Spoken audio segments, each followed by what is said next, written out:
Good evening, everyone. We're now ready to begin. This planning mission is called to order. This meeting has been properly noticed and is posted in compliance with the open meeting law. We're live on KCLV Channel 2, and this meeting will be rebroadcast Saturday at 10 a.m., the following Monday at midnight, Tuesday at 5 a.m., and Thursday at 6 p.m. Would everyone please stand and join me in the Pledge of Allegiance? I pledge allegiance to the flag of the United States of America and to the republic for which it stands, one nation, under God, indivisible, with liberty and justice for all. Thank you. Madam Clerk, would you please call the roll? Yes. Chair Trowbridge. Present. Vice Chair Truesdale. Present. Commissioner Goins. Present. Commissioner Quinn. Here. Commissioner Ellsworth. Here. Commissioner Elvins. Present. Commissioner Flangus. Here. Thank you. We have a quorum. I would call your attention to the information provided in your agenda concerning our actions and the appeal and review process, if appropriate. Please read this carefully, and if you have any questions, staff is available. Also, the second page of the agenda contains our rules of conduct. We appreciate your adhering to these rules so we can have a smooth meeting. Thank you very much. Okay, is there a motion to approve the minutes of the July 9th, 2009 Planning Commission meeting? Mr. Chairman, make a motion for approval of July 9th Planning Commission meeting minutes. Motion's been made. Please cast your vote. Excuse me, Mr. Chairman. I believe Commissioner Ellsworth, you need to abstain. You were not present for that meeting. That's correct, and I already abstained. Thank you. Okay, thank you. And, Mr. Chairman, I'll be abstaining too because I wasn't present at that meeting either. In court. We read. Okay, please post your votes.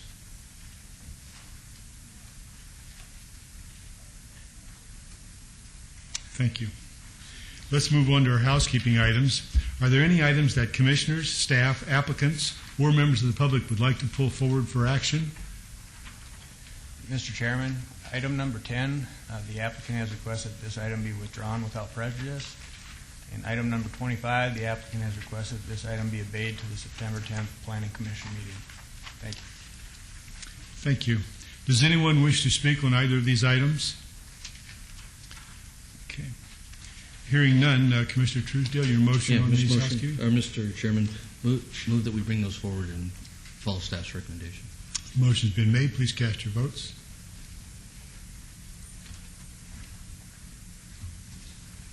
Please post.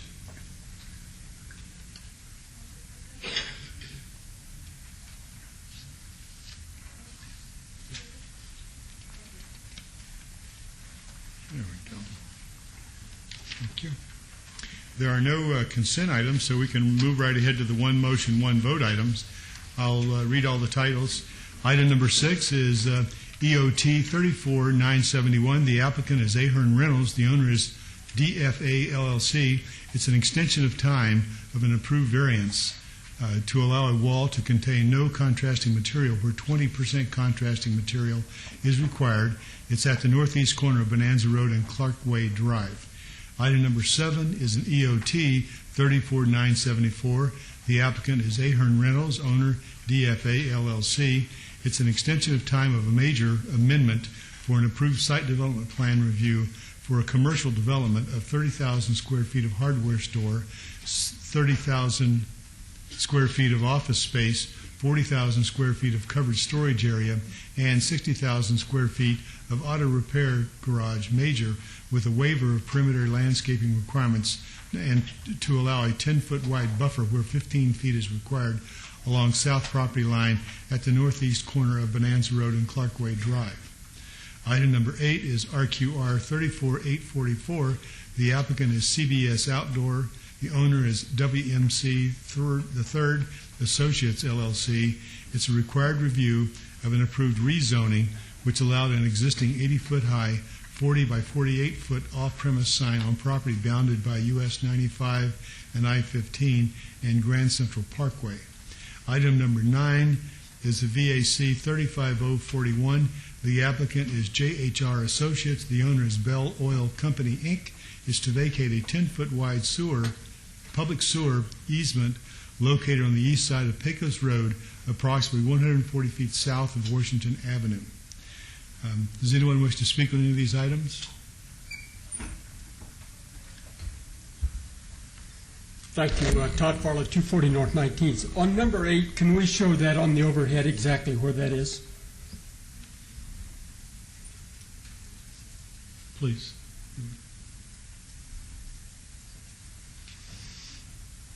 Thank you. Thank you. Okay. Seeing no one else that wishes to speak on the item, a motion is in order. Mr. Chairman, move for approval of items 6 through 9. One motion, one vote. Motion's been made. Please cast your vote. Post. All Motion- items go forward to council on September 16th. Okay, we now move on to item number 11 because number 10 has been withdrawn. Item 11 is RQR 34160. The applicant owner is Cecil Properties. Required review of a previously approved special use permit, SUP 27082, for a secondhand dealer at 4220 East or 4200 East Sahara Avenue. Staff report, please. Mr. Chairman, this is the first required review of this existing secondhand dealership for jewelry, coins, and other precious metals.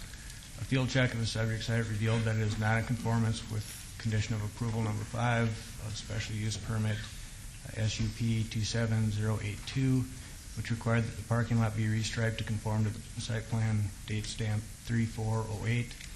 Therefore, staff is recommending denial of this request.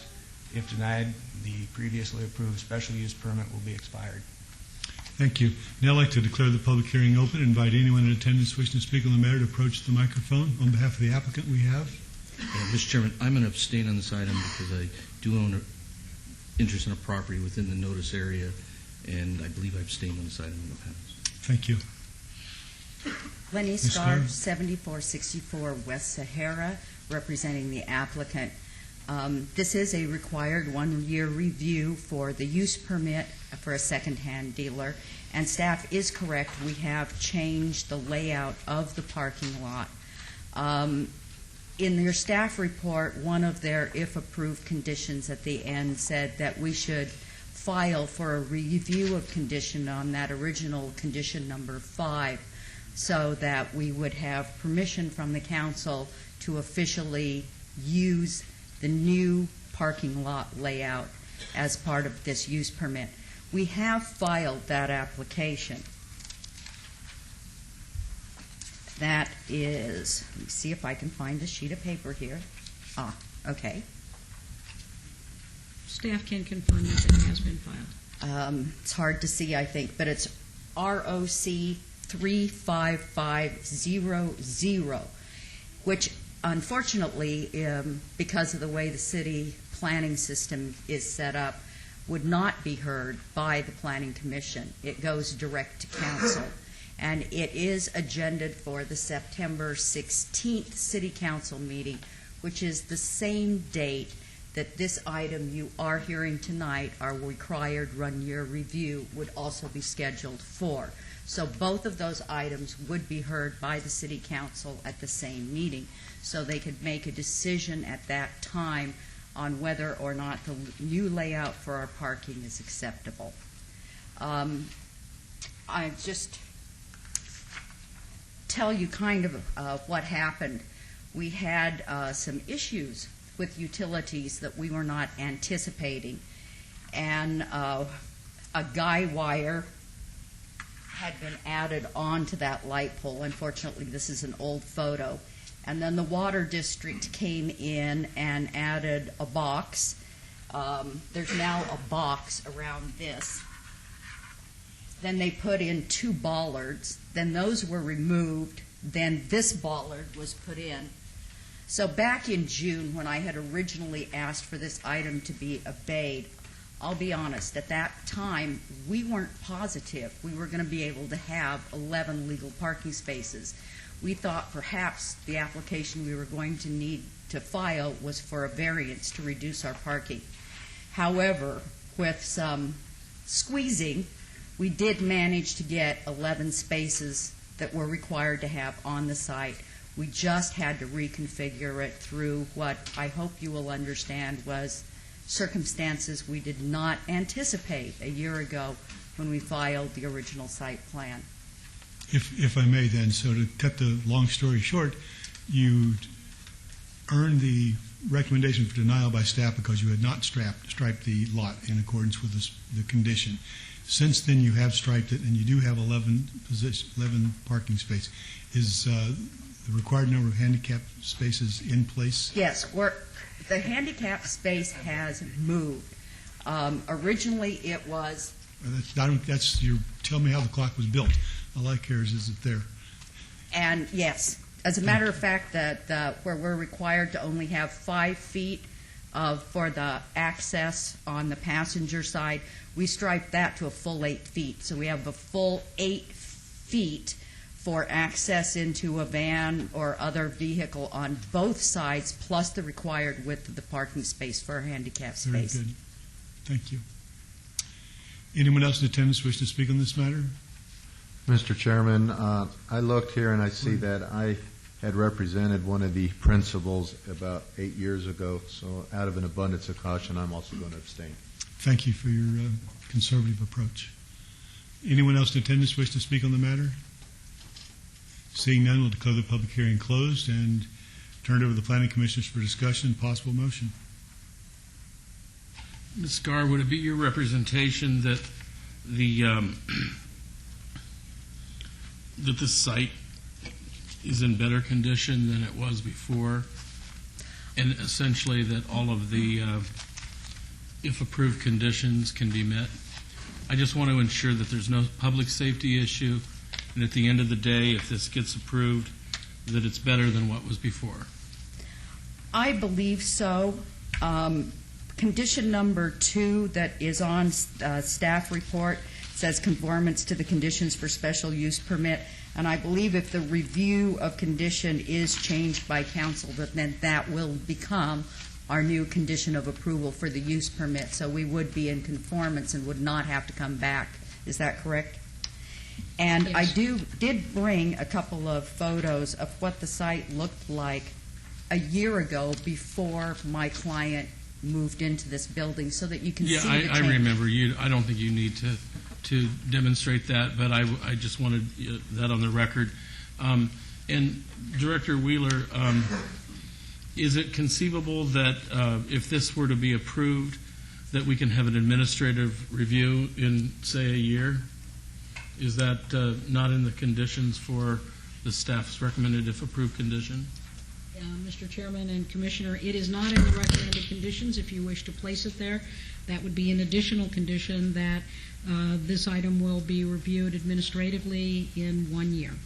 Ms. Scar, any objection to that? I don't. Just administrative review, I want to ensure that whatever is going to occur it does in fact. So if that's the, if you will agree to that, my motion would be for approval. Motion's been made. Please cast your votes.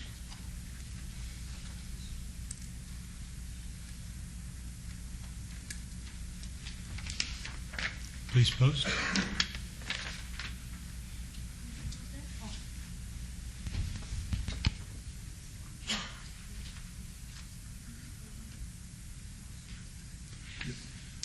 And that goes forward to council Motion. on 9/16. The motion carries. Thank with two you. Have a good abstentions. evening. Thank you.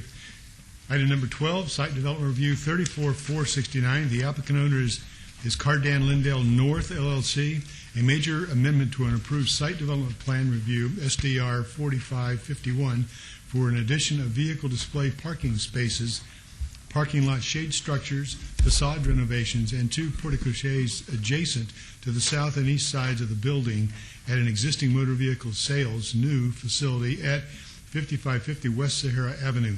Staff report, please. Mr. Chairman, this request for a site development plan review was first heard at the 625 Planning Commission meeting, but was held in abeyance to allow the applicant to address code enforcement issues and previous conditions of approval at the subject site. Field check of the site by planning staff on Tuesday, August 11th, revealed that vehicles continue to be displayed in the required landscape areas in violation of Title 19, and that landscape materials are missing from required planters in violation of conditions of approval number 10 and 11 of Site Development Plan Review SDR 4551. Although there are continuing issues at the site, staff is recommending approval of the current request as the proposed changes to the site are in conformance with Title 19 and will improve the site by adding landscaping to the parking lot and display areas at the front of the lot. Please note that condition of approval number 3 should be revised to require conformance with the site plan and building elevations date stamped 5/12/09 and landscape plan date stamped 5/27/09 as submitted to the city clerk. An update to the report, including recent pictures of the site, is included in your blue sheet packet. Thank you. Now I'd like to declare the public hearing open and turn over invite anyone in attendance who wishes to speak on the matter to approach the microphone and give your name for the record. On behalf of the applicant, we have. Good evening. Shaka Chrome on behalf of the applicant, 520 South 4th Street. It's my understanding that due to the recession, Tobin has been forced to change its Hummer lot over to a smart card lot just for economic reasons, and so they've begun the process. At the last hearing was continued to make sure that many of the corrections were made due to the landscaping issues. I have pictures that I can present showing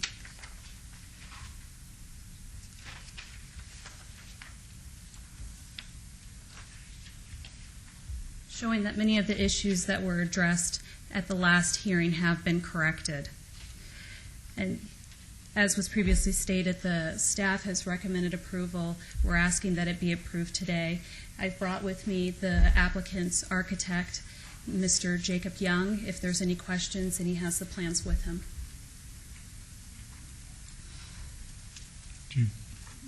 Just here to answer questions? Yes. Thank you. Anyone else in attendance wish to speak on this matter, please approach the microphone and give your name for the record. Thank you. Todd Farlow, 240 North 19th Street. As staff has said, they still can't keep this stuff out of the landscaping. If they can't get with the program, kick them out. No. Thank And you. if they do get, if this is allowed, how do we know that they aren't going to, in 10 days from the time that you approve this, that they're not going to be parking out there in the landscape area again? There's nothing but problems with these people. And it's time to put a stop to it. Thank you. Anyone else wish to speak on the matter?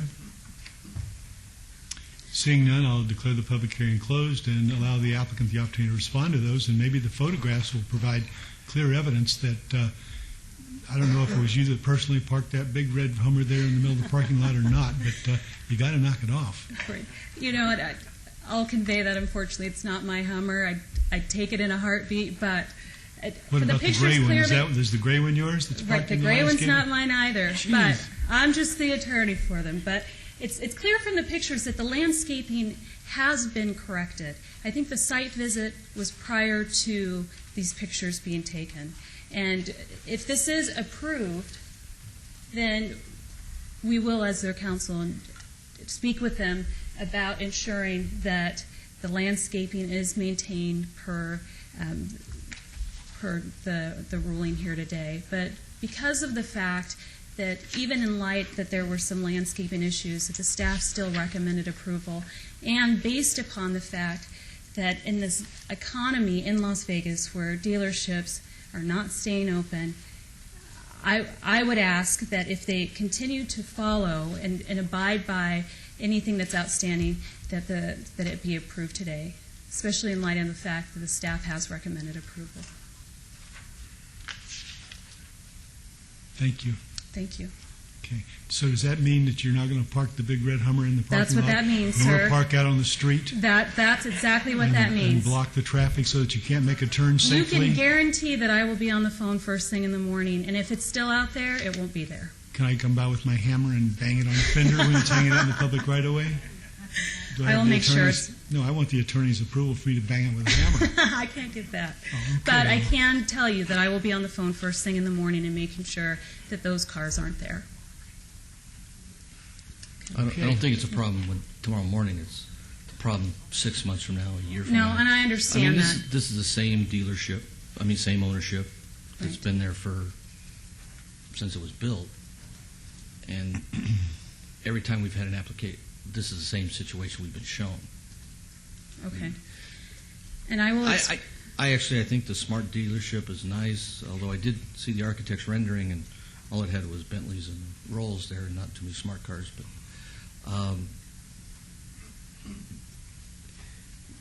we cheapen our community if we're just going to park cars and landscaping.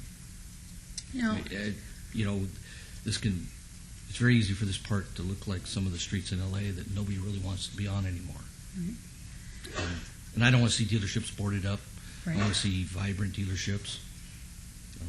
But I guess this is one of those situations where it's gone past words. I mean, we constantly see this every time there's an application, and I'd really like to figure out how you can assure us that we aren't going to approve this, and it probably not, the improvements not be done the way they're planned, and the bad economy isn't the only answer. I mean, believe me, in the last couple of days I've tried that with every construction project I've tried, and nobody really gives a darn what I think about the economy. But on the other hand, we're charged with planning and making planning decisions for the city of Las Vegas, and Sahara is a heavily traveled street, and if dealerships continue to just violate our basic codes, we wind up with a street that just looks like a giant swap meet, and that's not what your client wants, and that's Right. that's certainly not what the residents want there. So I hope we can convey to the property owner that if we approve this, I think it should be with a review period, and even if it puts a burden on staff or code enforcement to make some regular inspections between now and that review period. Commissioner, I visited the site, and I had a wonderful tour by your one of your bosses, who would be Mrs. Tobin, I believe, son-in-law. The improvements in the property are unbelievable. The landscape is beautiful. The place is completely cleaned up. You guys are completely right on the right page, and what I loved the most was the landscape that went down Westwood, or the street on the side, that the trees were up and the graffiti was gone, and you had landscapers everywhere working. I talked to some of them, and everything is in place. The lot has never looked better, except for these cars that I did see a couple of parked in the front. And so I assure you, you have my support tonight, as long as Margot can help word for us a review. I believe not even in a year, but in 6 months, because the reputation is such that it's not good because they've done it for so long. It's hard to convince us that it's not going to continue, even though you're doing a good job of trying it, and they did a great job of cleaning it up. So you have my support with the recommendation that we add a review, just so that we can make sure that those cars aren't parked on the street, because it's time to clean up the city. We have time now, and this is it. So thank you. Mr. Chairman, Thank you. if I may, just for clarification, Sure. when we were here before, and I don't think you were the representative when this originally came before us, I think there was someone from the public that had a concern about the car being out in the public right of way, and for whatever reason, it was obeyed. I went by there at some point, and the car was still there. Then I went by again, and that particular car was gone. But when I spoke with the staff, I believe they said that it had been put back. So is it there today? I am the, Is that yes? Someone say yes? Yes. So your client was basically admonished when they were here probably a month ago or a few weeks ago to remove the car, that there were concerns about it, that it was a violation of our code. I think they removed the car, but I believe they replaced it. So I have a lot of pause when you're seeking, a site plan, and the city has been very clear about telling you if you want our approval, you got to comply with our code, and yet it feels like hubris at its height. So I just don't. if I could just Can you briefly respond, please? Sure. And I was not present at the last hearing. There, Richard Schoenfeld, an attorney for our office, was present. And it's my understanding that there was a list of items that needed to be corrected. And the car was, I personally didn't have knowledge about the car being on that list, but they have well intentions to comply, and they understand the severity of non-compliance and understand if there is a hearing that will be in place within 6 months, they will comply. If you look at globally at all of the things that they were asked to do in order to meet the approval, they have complied all except one, and I'm not saying that that's acceptable, but it's proving to hopefully the chairman and the rest of this commission that they have every intention to follow through. But I think that was the major concern. The major concern was the car in the public right-of-way. And essentially this body said, that's not permissible. You got to remove it. And I guess it was removed and then replaced. So I want to believe, your client has the best of intentions, but it certainly hasn't been demonstrated to me at this point. Well, like I said, what I would offer to this commission is the fact that in the long laundry list of items that were necessary to fix, they have fixed all of them except that one, and I understand the importance of that. And I will personally convey that importance to the client, not just to the management team that is operating over at that facility, but to the owners, so that they have an understanding of what it means to this commission and to the public to ensure that that car, or any car, that it stop violating the code. So I believe that if this commission gives the applicant a chance, with the caveat, I've heard very strongly from the commission today what your concern is, and I'm hopeful that it's just one concern now and not the laundry list that happened the last time, that with this one concern that it is fixed, and that when we come back in here that that there's just positive things being said about this applicant. But we understand the community's concern, we understand your concern, and I believe that if you approve this plan, that when we come back here in 6 months, there won't be any difficulties. Do you have the... Mr. Chairman, if I could. Please. This is Brian down here. On this type of application, on site development plan review, a review period really doesn't do anything because of the fact that it's already built. So I'm not sure what you're going to be reviewing. If you're going to be reviewing whether or not the cars are in the landscaping, I think that was part of the original SUP, and it's probably been part of other approved items that they've gotten already. So putting a review period on the site plan really doesn't get you anywhere. So if this was an SUP, it'd be a different story. Through you, Mr. Chairman, if they don't comply, then what do we do? Do we send code enforcement out there? Or? Code enforcement is the next step. Code enforcement would have to go out there, look at the conditions of approval, because at one point I believe they asked for pads within the landscaping area. That was refused, and they've been parking these cars there intermittently. But code enforcement would be the next option that the city would have. So pretty soon we're going to see the blue genie out there, right? Well, if I just may add, even in light of these problems, it has been staff recommended approval. And I believe in dealing with the city of Las Vegas as I deal with other clients of mine, I think that they will regularly be out there to make sure there is enforcement and will report that.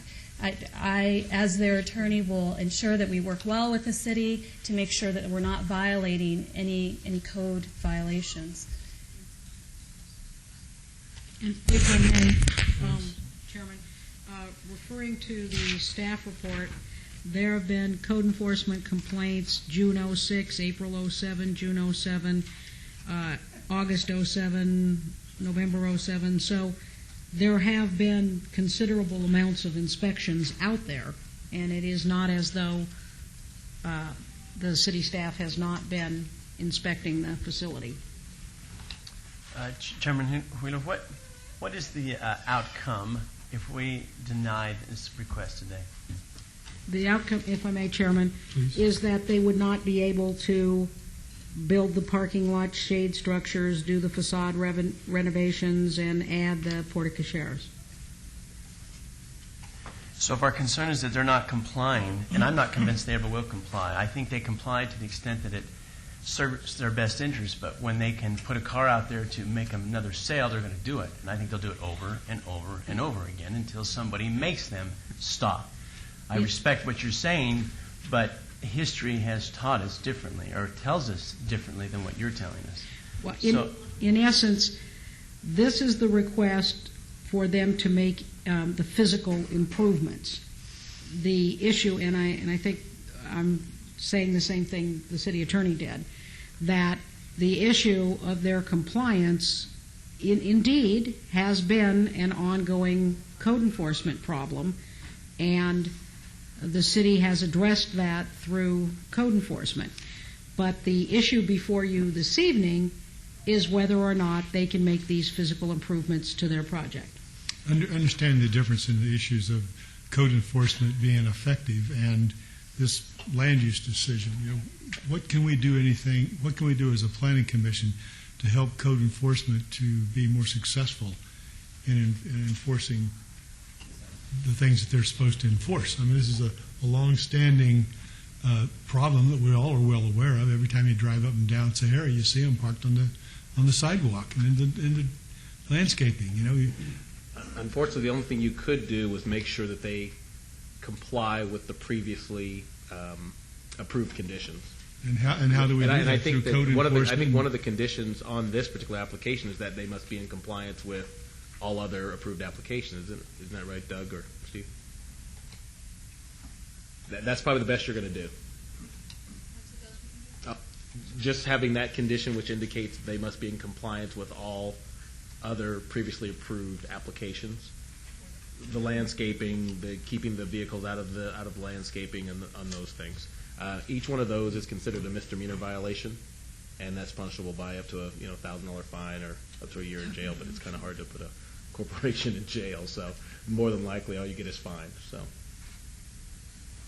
And we have a long history of the violations. So how many $1,000 fines have we collected? I don't know. I can check that for you though. None, I would surmise. Do you know, as the attorney, you would probably been involved in it? How many $1,000 bills have they written?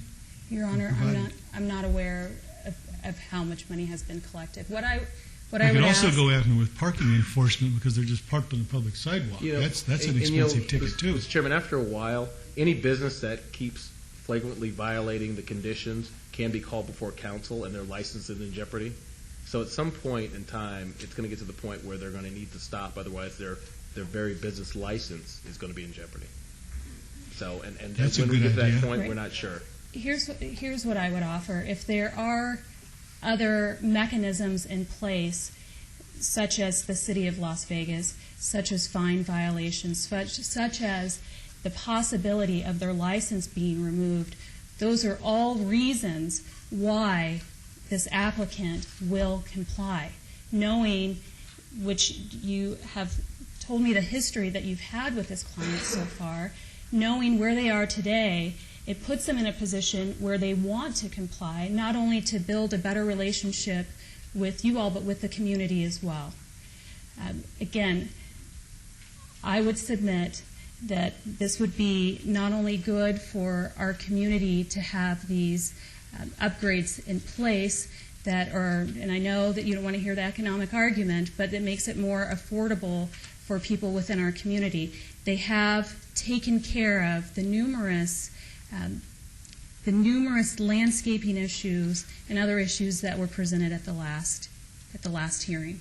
So I would ask for your support today in approving this, knowing that there are other entities that will be involved in making sure there is compliance, and that the applicant itself is on the right path of complying based upon even these pictures that I'm showing you today.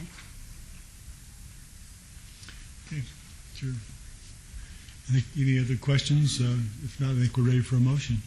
Okay, thank you. I'm going to make the motion to follow staff's recommendations for approval.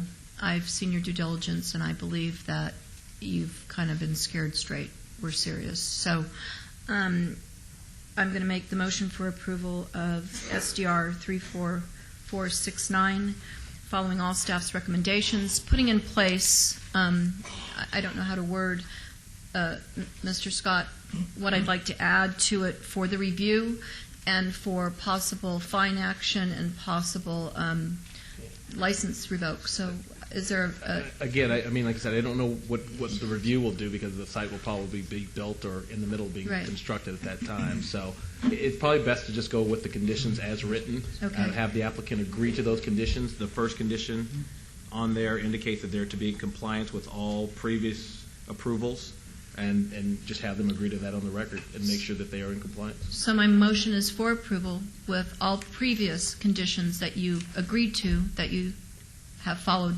99% of, and that you follow the last one because I'm putting my neck out for you. Okay. If I may, the conditions as amended by Mr. Gebicki. Yes. Thank you. Thank you. Motion's been made. Please cast your votes.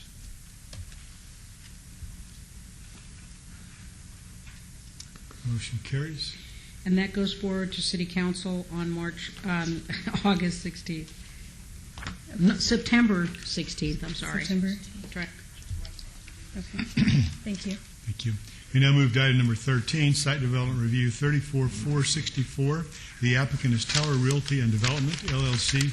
The owner is Regal Plaza Pad D, LLC, for a major amendment to a previously approved Site Development Plan Review, SDR 2711, for the addition of a restaurant with a drive-through to an existing 55,560 square foot retail building with a waiver of Title 19.12.040E utility box and installation screening standards at the southeast corner of Craig Road and Jones Boulevard.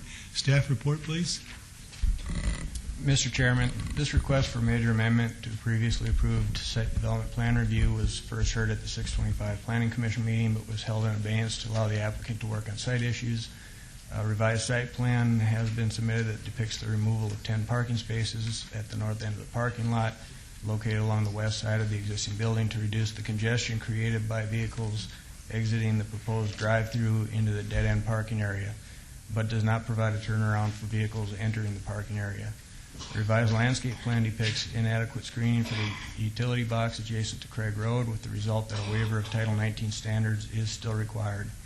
Staff cannot support the request for a waiver, and as site circulation is still not adequate to support the addition of a drive-through at this location, it is recommending denial of this request. If this request is denied, the site would be required to be brought into compliance with the previously approved site development plan review, civil plans, and building permits.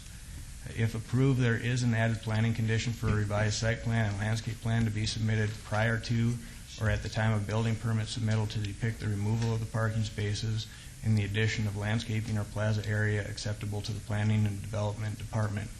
In addition, condition number 3 should be revised to require conformance with the site plan, date stamped 8/12/09, the landscape plan, date stamped 7/24/09, and building elevations, date stamped 5/12/09, as submitted to the city clerk. An update to the report is included in your blue sheet packet. Thank you. Now I'd like to declare the public hearing open. Anyone just wishing to speak on this item, please approach the microphone and give your name for the record. On behalf of the applicant, we have. Good evening, Mr. Chairman, Commissioners. I'm Tabitha Fittement, 3800 Howard Hughes Parkway. With me is Tanya Smith from Tower Realty, and in the audience is Ed Rainovich with Southwest Engineers. If you have questions appropriate for their consideration, we're here all on behalf of the applicant. I apologize for interrupting, Mr. Chairman. This should be the last one for me. My firm represents one of the owners of the other pads in this development, and out of an abundance of caution, I'll be abstaining. Thank you. Mr. Chairman, as staff indicated, we were here before you approximately a month ago, and we had a fairly lengthy discussion about this issue, this site development plan review. Just to refresh your memory, I'd like to briefly recap. This is a commercial subdivision, a commercial shopping center located at the north or the southeast corner of Craig and Jones. The subject of our discussion this evening is one of the commercial pads located within the commercial subdivision, and this is just an aerial. Sorry.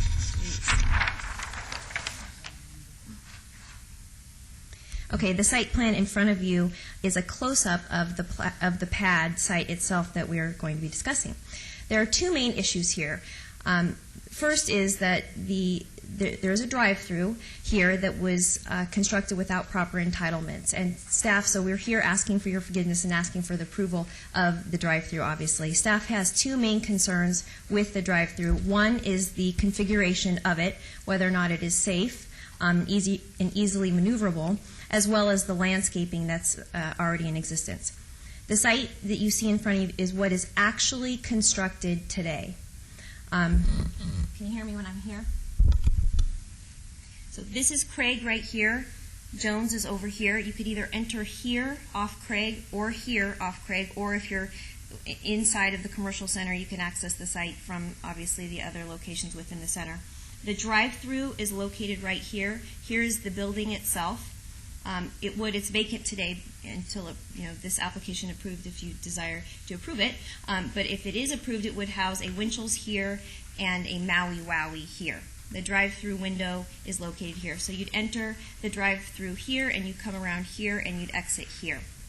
The two main concerns with the configuration of the site were the maneuverability of the drive-through itself here, and also the conflict between vehicles that would be parking here in these highlighted parking spaces, the conflict with the vehicles that would be exiting the drive-through. We have submitted to your staff a revised plan that would modify the existing improvements in order to ensure that the drive-through is safe, first, and second, that it addresses the concerns that the Commission raised at the last meeting regarding the conflicts with vehicles here. So I have a transparency which hopefully makes it clear exactly what we're proposing to modify.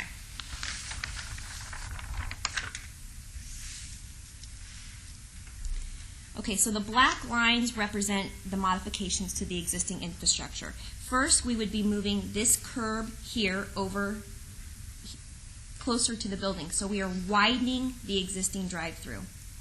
Second, we would be eliminating portions of curb here, and the highlighted areas underneath this transparency are the physical improvements that we'd be modifying. So we'd be changing the configuration of the curb. It would be a smoother entrance here. We'd be eliminating this curb. We'd be eliminating all of the parking spaces right here and moving the existing trash enclosure from here to over here. We would be removing this curbing here, which is a landscape island, and moving it further north so there's a wider entrance for vehicles to enter here. Then we would be eliminating all of these parking spaces here and here, first creating a smoother line so there's not such a right angle turn for vehicles when they're coming out of the drive-through. Second, to create more space here for vehicles such as large trucks to turn and exit the drive-through. And third, to eliminate the conflict that these vehicles would create if they were to conflict, obviously, with cars coming out of the drive-through. So those are all of the changes that we would be physically making if this application were to be approved to the site as it is constructed today. In addition to that, there was a concern about landscaping. I better stay over here. First, let's see.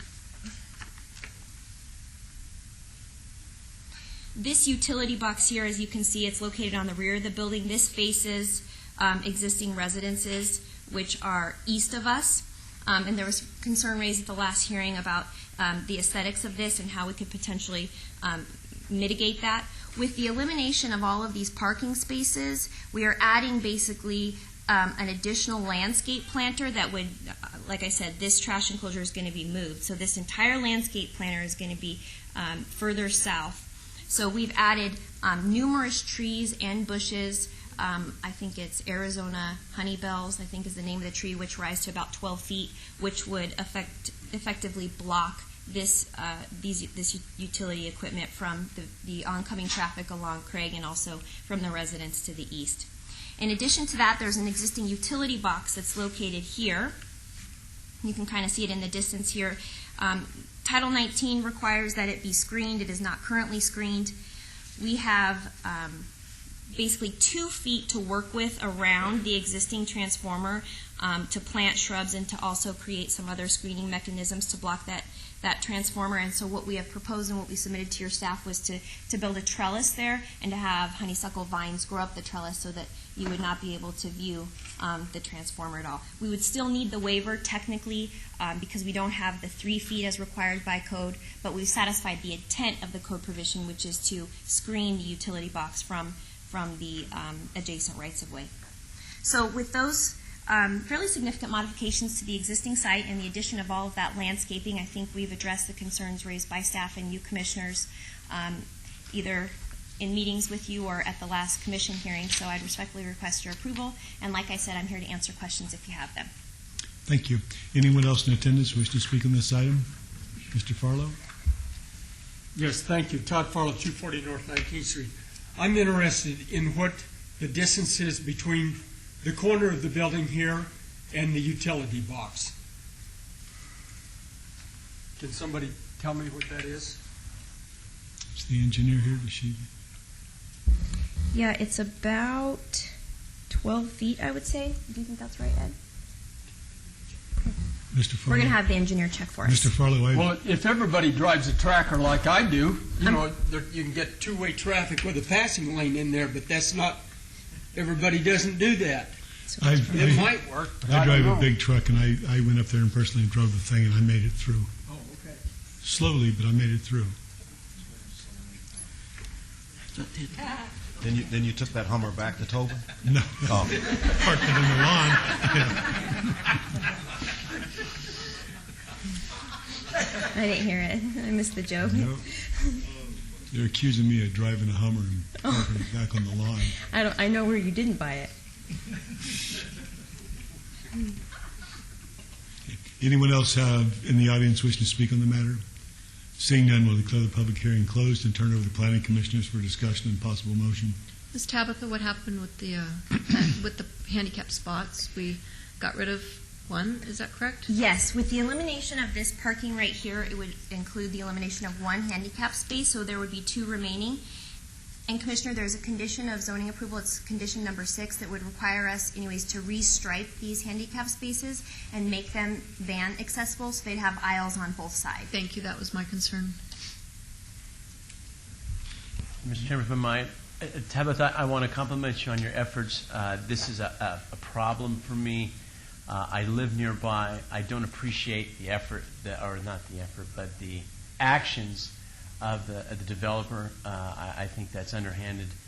But I will say I think you guys have done a good job at coming back and cleaning it up, making it more,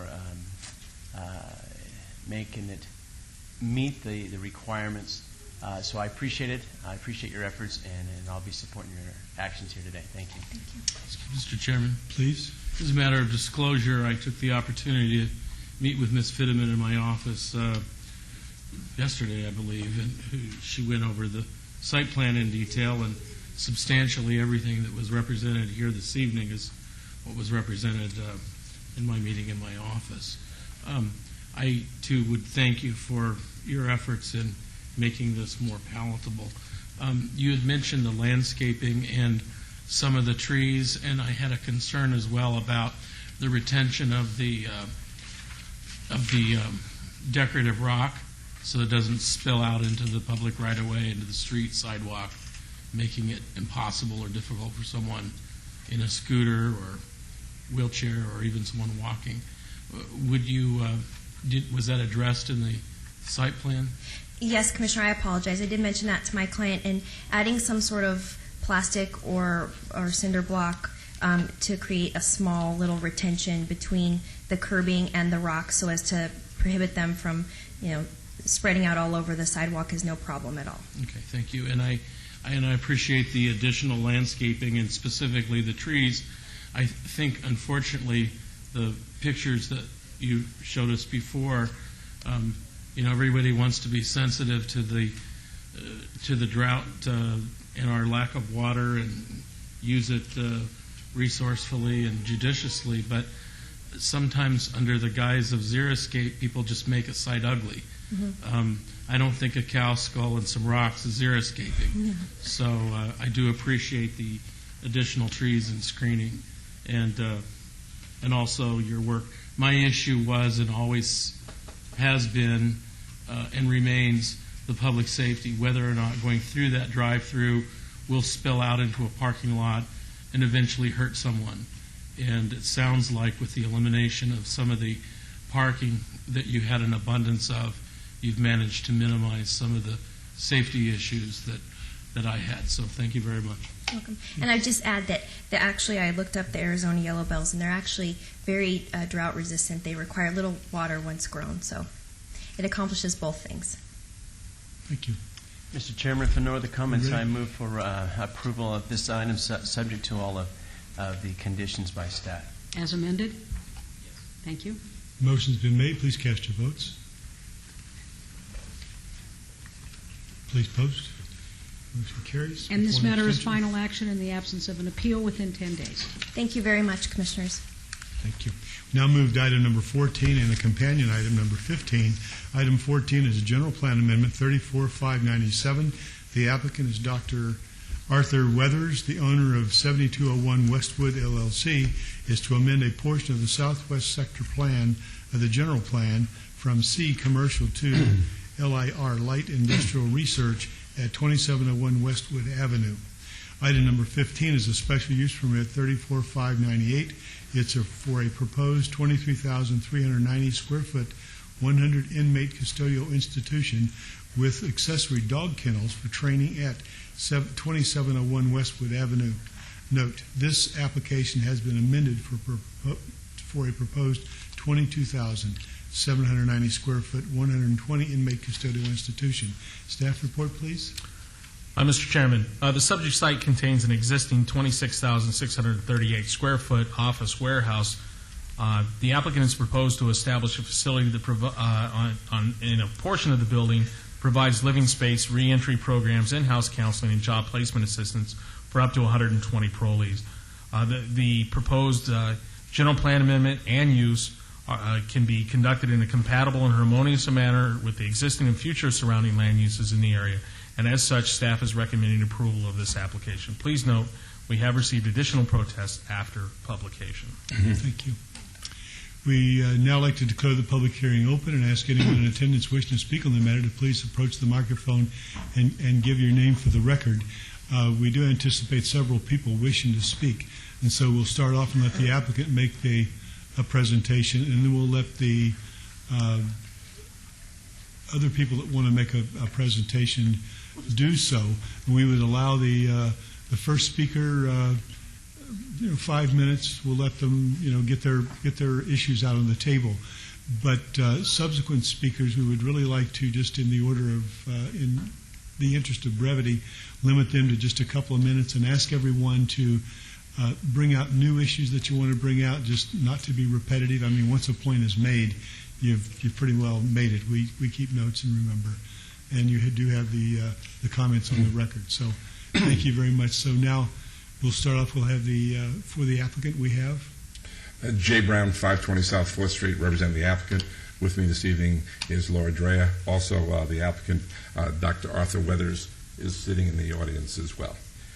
First, let me clarify the item is read. The applicant no longer wishes to pursue the dog training facility. So please consider this is a standalone use permit request for a custodial institute. The applicant, Dr. Weathers, requests a custodial institute special use permit from the city to allow him to participate in the Nevada Department of Public Safety Division of Parole and Probation's halfway house program. Per Title 19, a halfway house facility can be termed a custodial institute when an industrial district, and a transitional living facility for released offenders when they are located in the residential districts. For the purposes of this presentation, I will use the term halfway house. It is important to note that the residents of the facility are on a work release program. The facility is used for housing, not detention. The Division of Parole and Probation provides guidelines for residence, location, and operation for the program. First, as to residence, Lieutenant John Del Villan of the Department of Corrections determines his candidates based on the following. A person is within 1 year of probable release, or they've been released and need a place to live. 2, they cannot have been convicted of a sex offense or a violent offense. 3, the person is eligible for minimum custody. 4, the inmate cannot have attempted escape from prison. And lastly, the person has not violated any rules while in custody.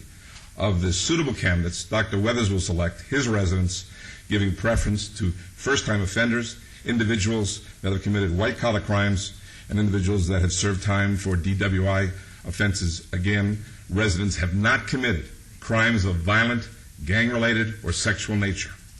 As to location, while Title 19 allows transitional facilities in dense residential zones, this site was chosen in accordance with the recommendations found in a document released by the Nevada Department of Public Safety. The Division of Parole and Probation states, ideally the facility be located near transportation services, bus routes, employment hubs to provide access for the residents to employment and treatment programs. This site is near the Valley's most frequent bus routes, and I'm going to let Laura finish for 3.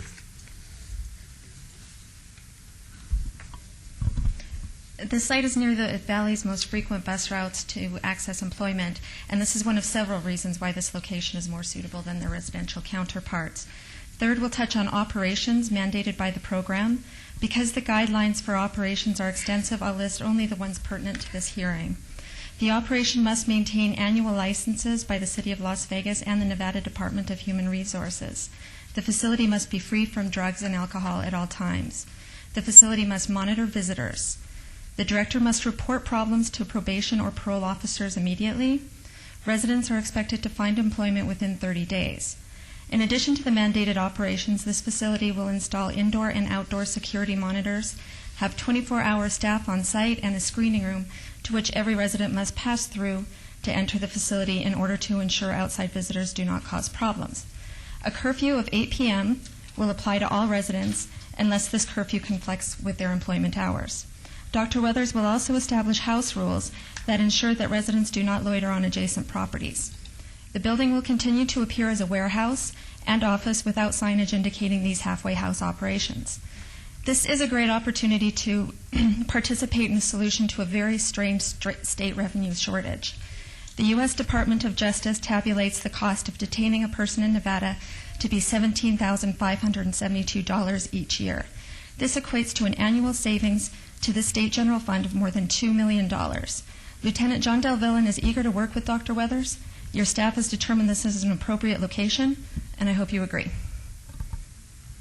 We'll answer any questions or let the opposition speak. Anyone else in attendance wish to speak on this item, please approach the mic and give your name for the record. There's a sign-in sheet, too, just to make it easier on the city clerk to get spellings accurate. I'm trying to do really good handwriting. It's a challenge for me, too. Being a lefty, I'll use that as an excuse. Matthew Dushop, 3320 West Sahara. I represent 2753 Westwood, which is the building right in front of this building.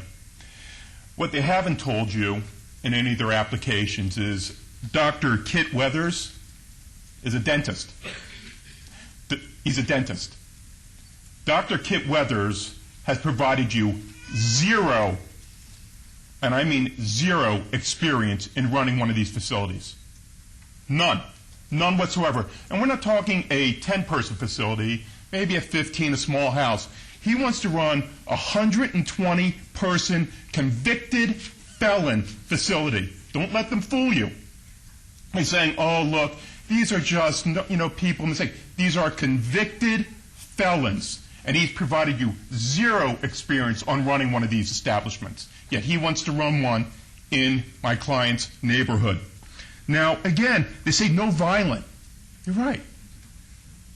But we're talking drug dealers, drug addicts, people with such alcohol abuse that they were convicted felons that they did hard time, over 1 year in a state penitentiary. They're not down here in CCDC. These are convicted felons. Don't make any mistake about it. These are also people that have committed grand larcenies, property thefts, identity theft. My God, is this the people that you want next to businesses, next to hotels, because there are 2 hotels and they're ready to speak, sitting a stone's throw away from this facility. Stone's throw, right there. They can't guarantee our protection. The good doctor can't guarantee our protection. None of you can guarantee our protection.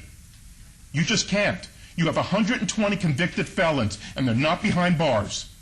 And they say, oh, they're going to have an 8 o'clock curfew? I laugh at that because they want to work in the casinos. Raise hands, anybody who knows at the casino that closes at 8 o'clock. Yeah, I don't know any either. They're going to have people working the midnight shift. They're going to have people working all different types of shifts. And they're going to be passing by my client's place. They're going to be passing by the hotels, casinos, and the residences in the area. They say they have a contingency plan, though. This is great. Their contingency plan, if somebody fails, well, if somebody falls off the wagon, somebody commits harm, commits a crime, well, we're just going to send them back to prison. Where does that leave us? We pick up the pieces. Sorry. Oh, well.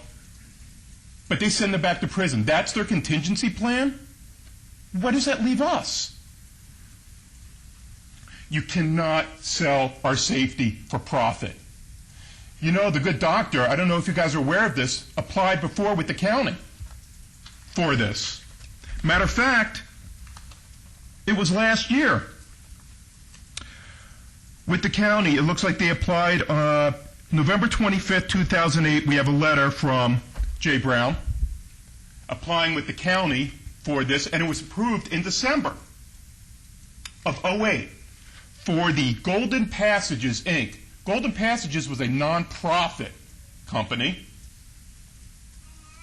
I don't know if this is a non-profit company. I think it's quite odd that Golden Passages is not applying for this. Matter of fact, Golden Passages or the good doctors in a lawsuit over that property right now, something that they failed to tell you. What also they failed to tell you, and I want to read this directly from Jay Brown's letter, and I apologize for going a little longer, but I think these are facts that you are not aware of. Golden Passages is a nonprofit organization. Golden Passages provides both living space and reentry. Provides is dated November 25th, 2008. And I can provide you with from the Secretary of State. Golden Passages file date for their corporation 4 weeks ago. That's odd. If they're an is, and they were doing, but they weren't. That was back in November and December. Does that have to do with land use decision? That has to do with their intent and what they're doing with what I would say is their intent and what they're doing with this piece of property, and going forth and saying, what right does this person, this good doctor, have in running a facility that he has no idea how to run? But the Planning Commission doesn't license these facilities. That's operated by the state. If there's a problem with his qualifications, as an applicant, shouldn't that be the appropriate venue to discuss his lack of experience running you know what, this thing? Chairman? I kind of agree with you to a point, Okay. but I think it's an all-encompassing. I think if you guys are going to sit there and say the Planning Commission, you know what, you're right, this fits in here, this is fine here, you have that opportunity to tell him no. You have that opportunity sitting right in front of you right now to tell him no, that this doesn't fit, that there are serious problems putting this right here. What they don't tell you, again, is that, or what they do tell you is, in their letter, that this is beneficial to the residents of Nevada. Having one of these is. There's no doubt about that. But not in my backyard. It's ideal for convicted felons to live. Perfect place. And it does not interfere with family-oriented use. I submit to you this is 1,500 feet from Circus Circus and right next door to the Blue Moon and the Westwood Hotel. Now, they're going to say, 1,500 feet, you can't get there. I beg to differ. And I'm going to show you a picture that we took today of the fence that's right across the street. Oh, I apologize. Should I rotate it this way? This way? How's that? That's a hole in the fence located right across the street from my client's business. Now, that business there is bank-owned and nobody's watching it. You see that hole in the fence, easy walk through, and guess what's right there? Circus Circus. You telling me that's not within walking distance? That's right there. Family-oriented? You don't get much more family-oriented than that. Mr. Chairman, Please. I think what you're trying to establish is not the appropriate place. You mentioned your client and an address. Are you the attorney for Treasures? It is the office building in front, which is it's a subsidiary. They own the office building. I'm not here on behalf of Treasures. I'm here on behalf of the office building sitting right in front, which is, face it, after this opens up, we'll never be able to. Directly east. We'll never ever be able to get a tenant. And who owns this fence that has the hole in it? The bank.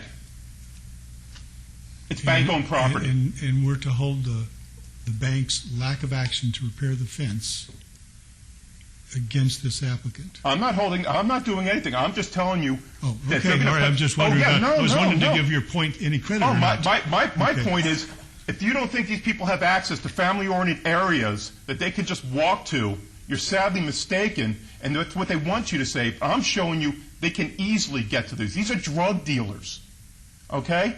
They have a drug program, a 12-step program, but I guarantee you a drug dealer or a drug abuser needs a fix. They're going to go anywhere to anybody's property to take care of that fix, and they'll do whatever they can get to do that, and including grand larceny and property theft and property crimes.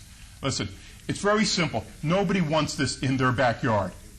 Okay? None of you, and myself included, would want to have an office building where behind me there are 120 convicted felons sitting right there behind my office building.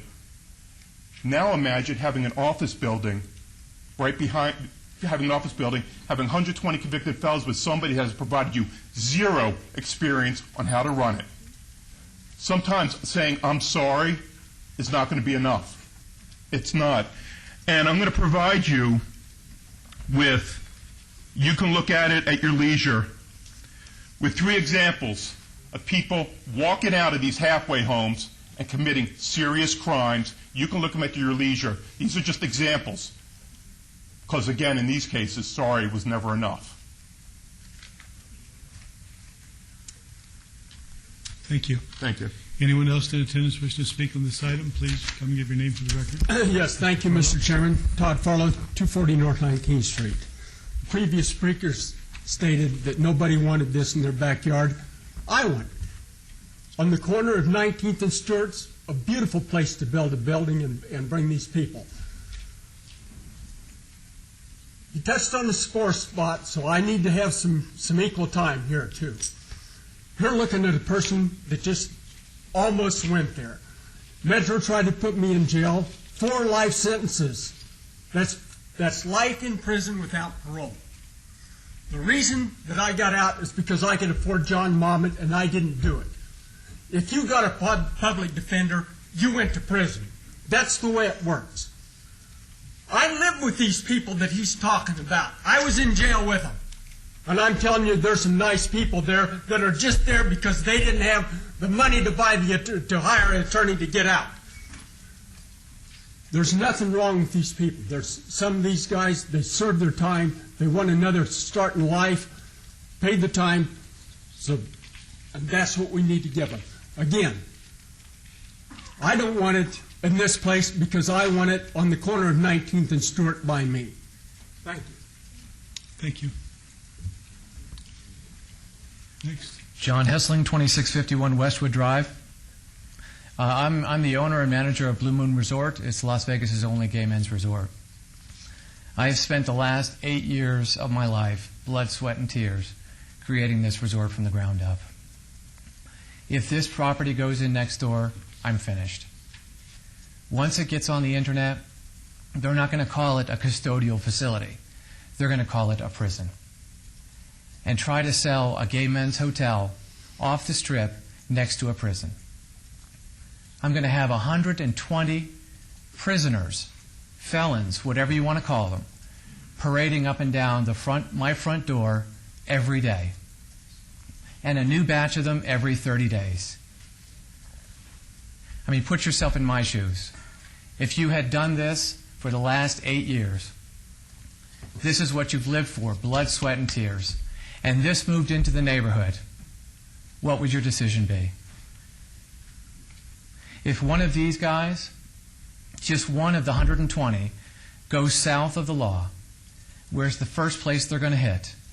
My parking lot with the cars, my guests in the parking lot. My business will be the first one to be robbed. I've already got my guests approaching me because of the signs up front. Just the proposal of one of these facilities. I have my guests, my regular day pass customers coming in and saying, what's going on? I've talked to a couple of my regular customers. They would definitely question coming back if they knew that the person standing next to them in the parking lot was a convicted felon and is still locked up. They might not be behind bars, but they are locked up, and they're locked up for a reason. This is not to mention my property value. Who is going to buy a hotel with a prison next door? No one. So I'm asking you, I'm begging you. This has been a long 8 years, and I've become successful, and I'm very proud of myself. And I'm telling you, this will put me out of business. Thank you. Thank you. Anyone else wishing to speak? Sir?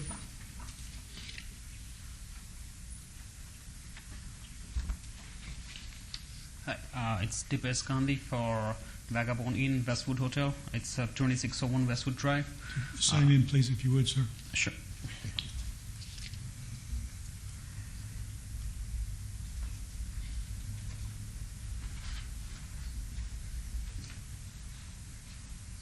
It's pretty much the same for all the business owners in that neighborhood, and that including me.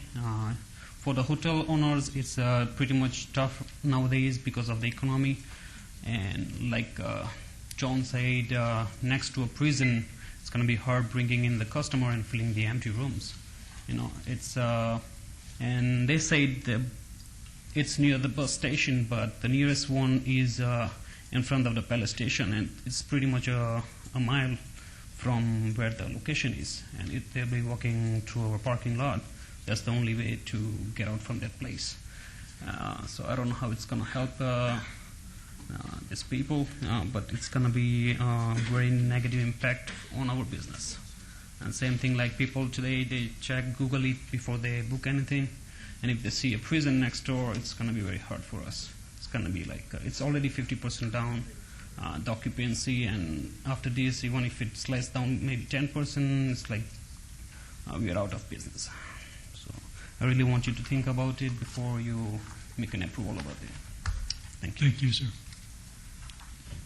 Anyone else wish to speak? Please come on up. Thank you. There's one more, two more. This is going to run faster.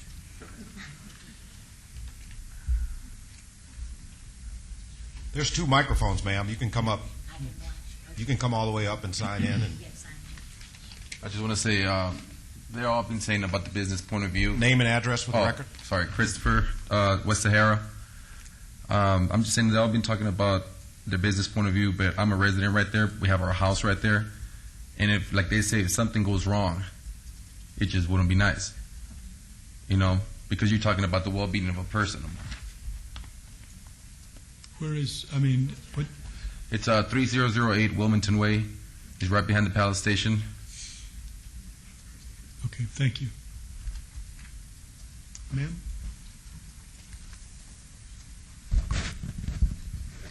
I'm Catherine Martin, 2801 Alcoa Avenue. I'm here to represent the Richfield Neighborhood Association. At our June meeting, we had received this notice, and we discussed it at length. And in that meeting, the majority of people became very concerned because although it is on the other side of the freeway, they're going to be applying for jobs in my neighborhood. I live half a block to a block above Palace Station before you get to Richfield. And I'm 6 houses away from Teddy Drive. That's 6 houses away from Station's property. The businesses that my area tend to use daily or weekly are places like Landry Seafood, Macaroni's, McDonald's, In-N-Out Burger, Pizza Hut, and of course Palace Station. And these are the businesses that will use this type of a worker. So you can't tell me they're not bringing them into my neighborhood. My neighborhood is a residential, single-family residential area of about 400 residences. It's wall-to-wall kids and old people like me. And it's not going to be a good move for my neighborhood. Thank you. Thank you. Anyone else wish to speak? Seeing none, we'll declare the public hearing closed. Well, we have... Okay, declare the public hearing closed, and we got more coming up to speak? Fine, okay. Anybody else wants to come up? Come on, get in line. Maybe you can sign your name later and just go ahead and make your presentation. Okay. We live behind McDonald's, like a block from Palace Station. Could you state your name and address for the record? You can pull that mic down as well. Thank you. I'm Stephanie Holmes. I live at 2008 Deosma Street.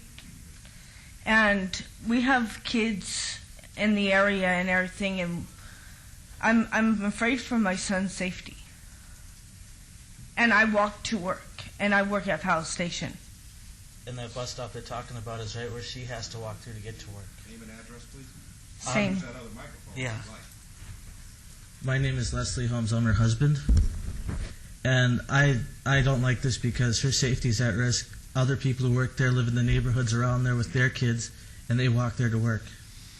And I don't think it's right that they're going to put that within stone's throw of where we're going to be having our families and our friends be around, and you can't guarantee our safety.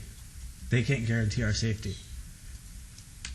It's a really big concern about all of our people that live in our neighborhood, but not everybody can make it to this meeting. Yeah, the people that lives next door to us has 3 kids, and they just had a little girl. Thank you very much. Thank you. Anyone else wish to speak? Now we'll declare the public hearing closed and give the applicant the opportunity to respond to some of the comments that were made.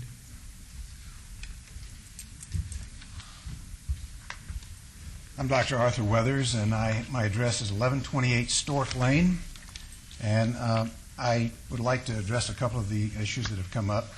Number one, I did not mention that I was a dentist because I knew they would hold that against me, and everybody hates dentists, so I didn't bring that up, but that doesn't mean I'm not qualified. I have 2 brothers who are both in the medical profession. One of them runs a facility. He works in, he's now working in a place where he has got therapy for people and also for housing back in Georgia. I have been studying this for a long time. I've spent 1 year of my life looking for the ideal place. There was a lawsuit mentioned. I'm the one that filed the lawsuit because I had the perfect building, and it was going to be just right, except they misrepresented the square footage by about 10%, and I could not make the numbers work at that point. So I had to then file a lawsuit to try to get my money back. I have not been successful. I've got over $100,000 in that particular property, and I would have loved to have been there. The other issue is everybody is complaining about their neighborhood, and what they don't realize is there are houses, individual homes right now in a lot of neighborhoods that most people don't know about that are doing exactly this very thing. There are transitional housing in private neighborhoods, and what we're trying to do is get it into an area where we can absolutely, yet we can't control what happens if they go out and get a job, absolutely not. But if we were located a few blocks away or in the original building, they still could have gotten a job at the McDonald's or someplace, and you probably would never know it because these people that are coming into this particular situation have already served most of their time, and now they're in a work release program trying to merge back into society, and we're trying to help them do that. Now, I know that's they keep calling them felons and prisoners, and we're locking them up and all that stuff. That's not the way it is. We're trying to provide a support group. There will be educational for them there. As a matter of fact, in adult education, I am very experienced in that. I have been teaching in adult education for 35 years. and I understand how we can get adults to understand and learn new skills. We're going to be talking about things like vocational training. We're going to be helping them get into cosmetology, or they could be in the dog care grooming business, or a lot of different landscaping. And we're going to do some landscaping because we do want to try to screen off the area where the motel is next door. We don't want to look at that hotel any more than they want to look at us. We just want to keep that a nice, beautiful green area. So that's what we're going to try to do. Fortunately, the building on the other side we don't have to worry about because they've already put a fence up in front of my building so that to keep the people from using the front entrance the way they were assigned to do. We will have rules. They cannot go into the adjacent parking lots. They cannot go over there, and if they do one time, then we are not going to let them stay in this particular facility. As for licensure, whether I'm qualified to do this or not, I don't think the land use permit is involved in that. I think that when I go to get a license, they're going to decide whether I'm qualified to have a business like this. And I really think with all the research and all the training and all the stuff that I've done, and I'm going to have people on site that can handle pretty much anything. But you know what? If somebody wanted to get away and escape, they could do that. Yes, it could happen, but they're going to forfeit and go back to jail and serve more time, and they really don't want to do this. We're going to do everything we can to help them merge back into society. There's a need for this. We're going to be saving the city of Las Vegas about $2 million by getting some people out of the places. Right now, John Del Villan, that I met with 3 or 4 months ago, has about 200 people that qualify to move into this situation. They're ready, waiting, and would love to get in there. And they just would like for us to get in. We would like to get this open as soon as possible. This is not something that's going to destroy the neighborhood. And as far as family, I've got a family too, and I would not do this if I thought there was danger of these people just running amok and running across the freeway and robbing you and stealing your cars and everything. I just don't believe that's going to happen. So we're here to petition for a land use, and I hope that we can keep the emotion out of it and just go for that. One brief closing statement. I'm going to come down with the flu, so bear with me. But as Laura can show you on the map, right across the street on Industrial Road from Circus Circus today, there's a place called Cornell. You wouldn't even know what it is, but it's transitional housing. There's 125 men sleeping there tonight, about 15 to 25 women. It's been there for years. It's very successful, no problems. And that's why when I went before the county commissioners, and only 500 feet away, I asked for a second facility, they unanimously said no problem. We're so pleased with the way that one was, and there's no problem. I think it was unanimous, but I know but that's because it was their fellow commissioners that were residents. All right, you said that, I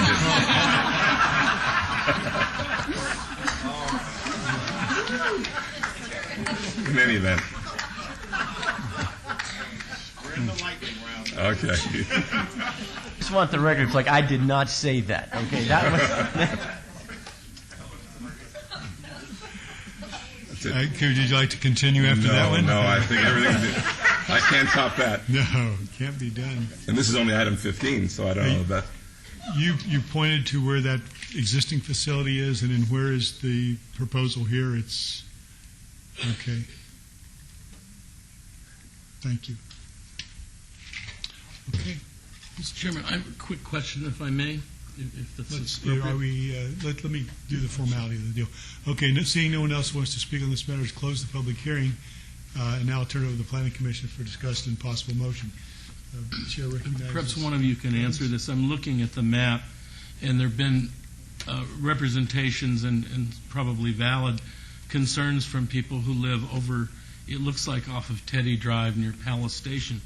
But as I'm looking at this, it looks like one would have to go across the freeway and across Rancho and then through an industrial area in order to access that. And then the other representation about access to Circus Circus, the way I'm seeing this, one would have to also go through a warehouse district and then cross the railroad tracks.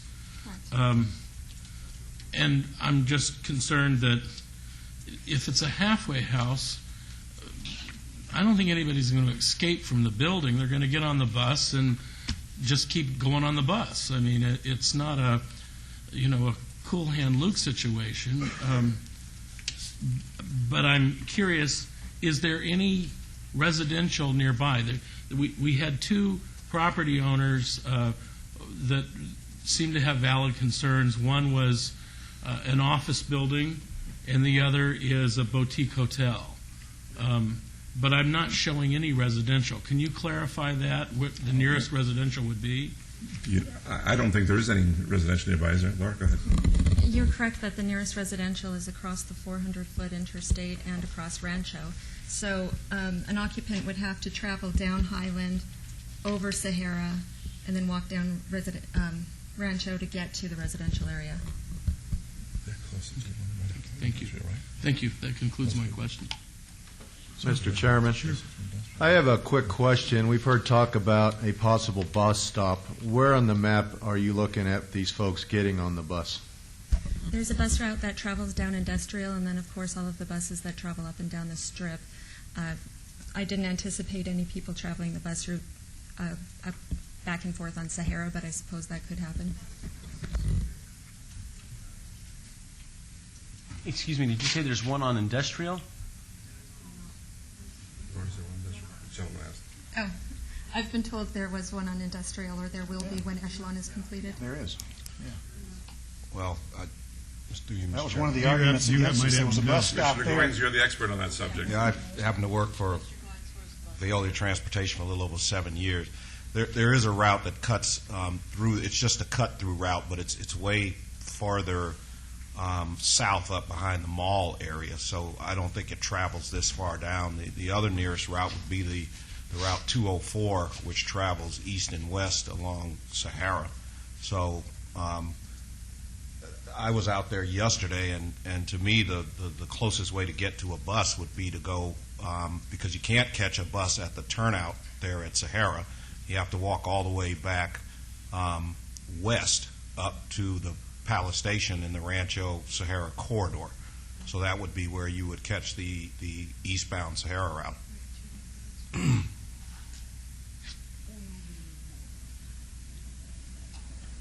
Mr. Chairman, I have a question for the applicant. I'm looking at, this is a land use issue, and I agree with you. This isn't an emotional thing. This isn't an issue about licensing. That's not our call.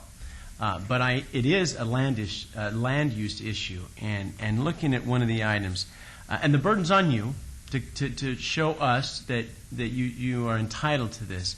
And one of them is that the use will not compromise the public health, safety, and welfare. Okay? Now, it seems to me that if we've got a home where you've got 4, 5, 7, or 8 people living, not as big an issue. But if I've got a place where I've got 120, the numbers concern me. I mean, that's a lot of people that are staying there. That's a lot of people that are going to be in and out of there. And I can't help but wonder whether the public's health, safety, and welfare will be compromised because of the sheer volume. I mean, and nobody wants one of these in their backyards. I think an industrial is actually the best place in our community for this.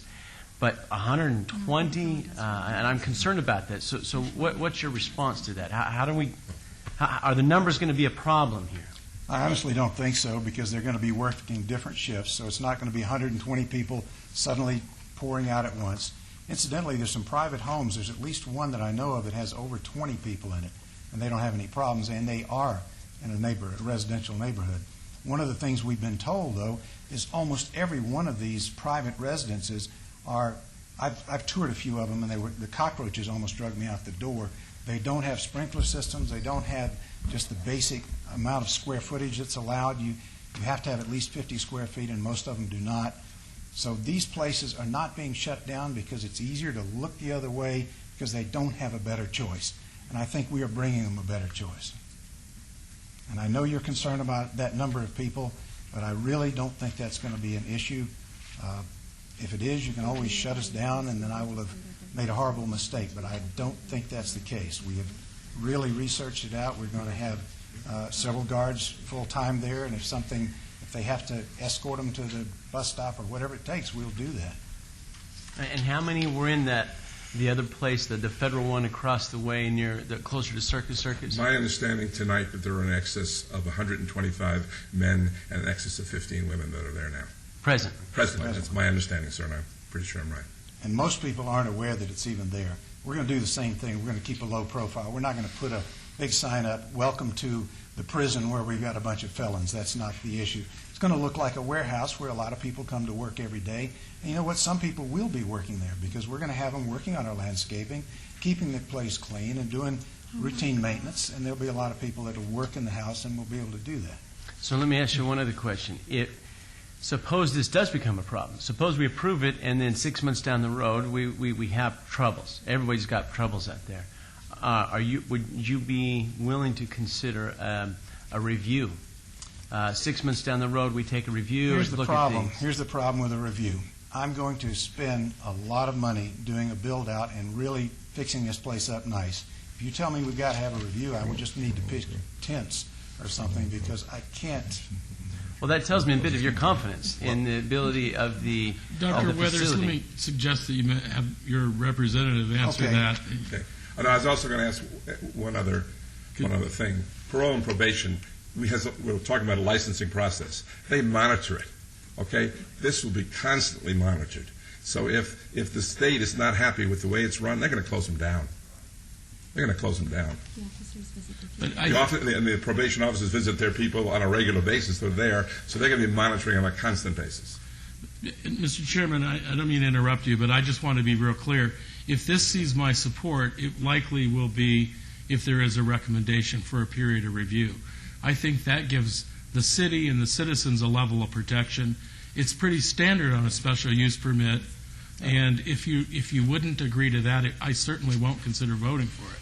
Well, I feel strong enough that we're going to make this work that I would agree to that, and I'm going to risk my entire retirement in order to do it.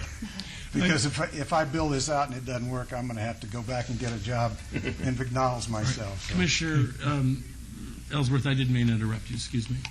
No, thank you. That was it. I do want to mention briefly your confidence in this being a workable project, that there's not going to be any troubles with the neighbors.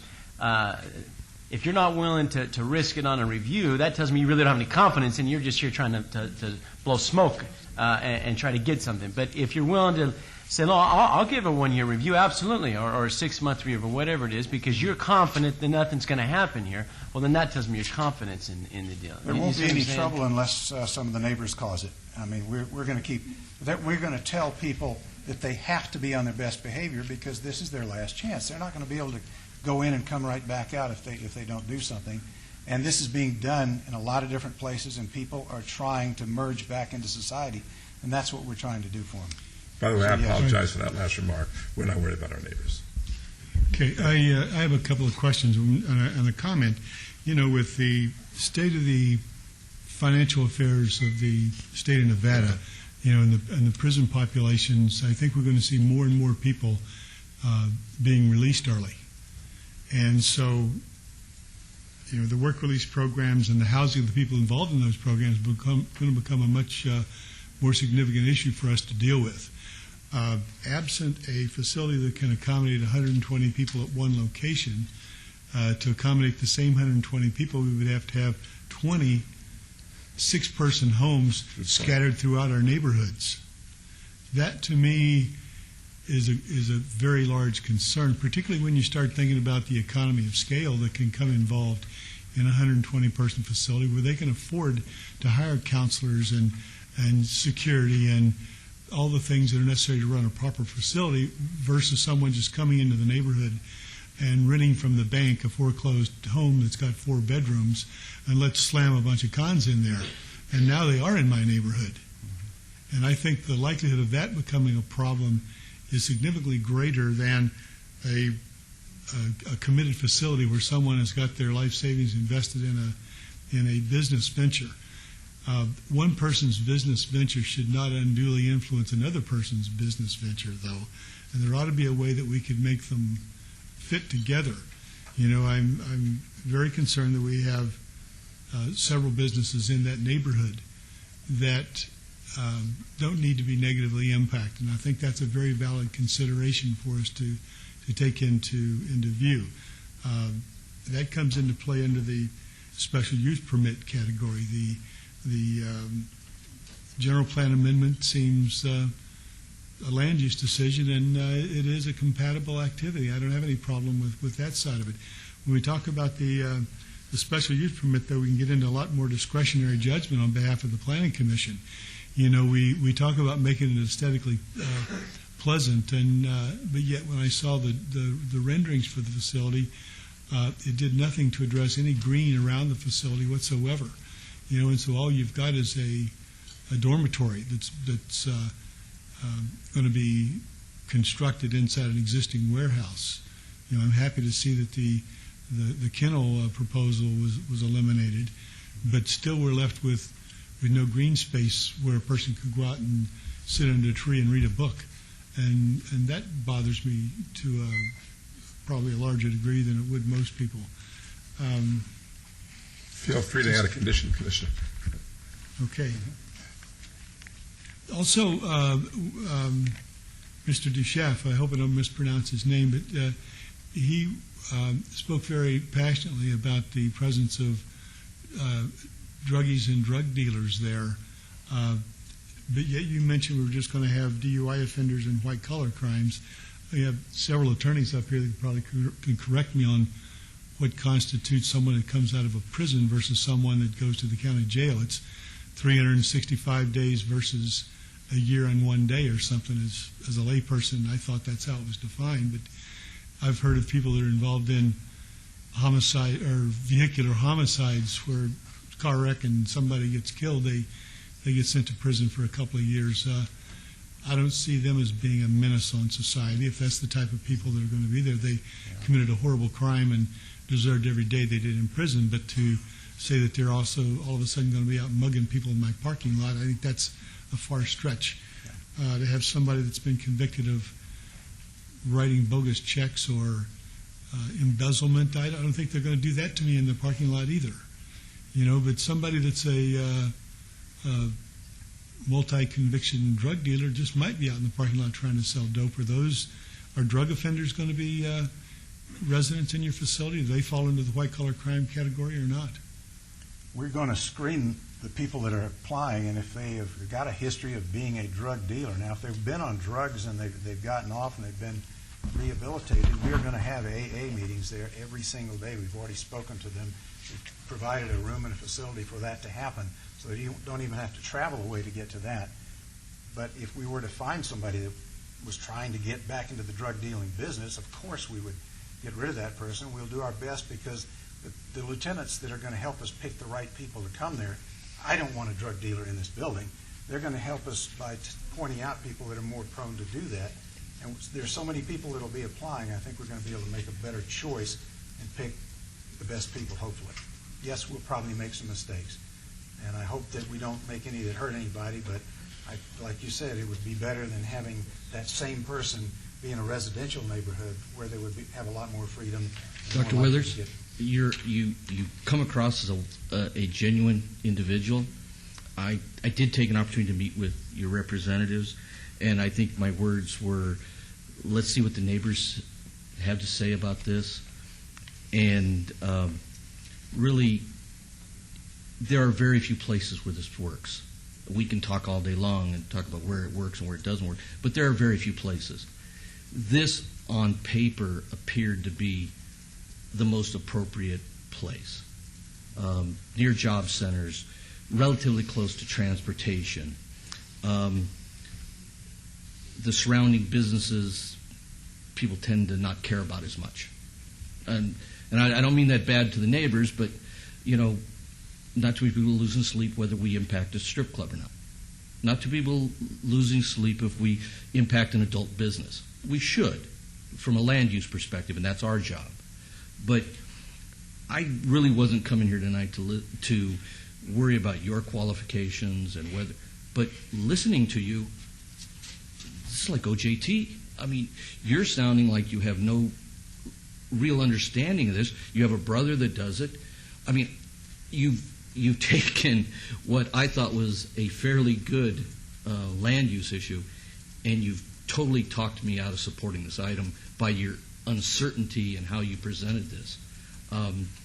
Just so you know, I mean, I refer to your representatives in the future, because I'm not sure you know what these people are going to be doing when they get there at night. You know, you say that people are going to be referred there, they're going to be screened. That's today. It only takes the state prison board to say we have to release people, and the pressure to release people at maybe a higher chance of recidivism to be put in this facility. And that's where I think we need to be sensitive. We are going to impact, from a pure land use perspective, we are going to impact multiple businesses. A lot of people that made honest investments in property and never committed one crime.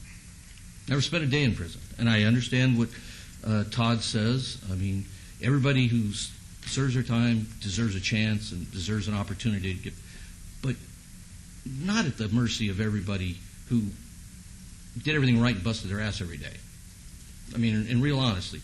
So, to me, you have to present a higher level of burden of proving to us that this isn't going to be a burden on the adjacent property owners. And quite honestly, that you haven't done, from my perspective. I wanted to hear that you understand that they're coming from a prison environment. We're not putting them in a warehouse environment. We're putting them in an environment where they can transition to where the next step is living with their families and hugging their kids and being a wonderful program. But you're talking about, in essence, an extension of the confined environment they're currently in. They have more recreational opportunities out in Jean, up in Sparks, various, Winnemucca, I think is another one. But where are they going to recreate? There is no recreation opportunity for them. They're going to eat, sleep, and be in a quasi-prison environment.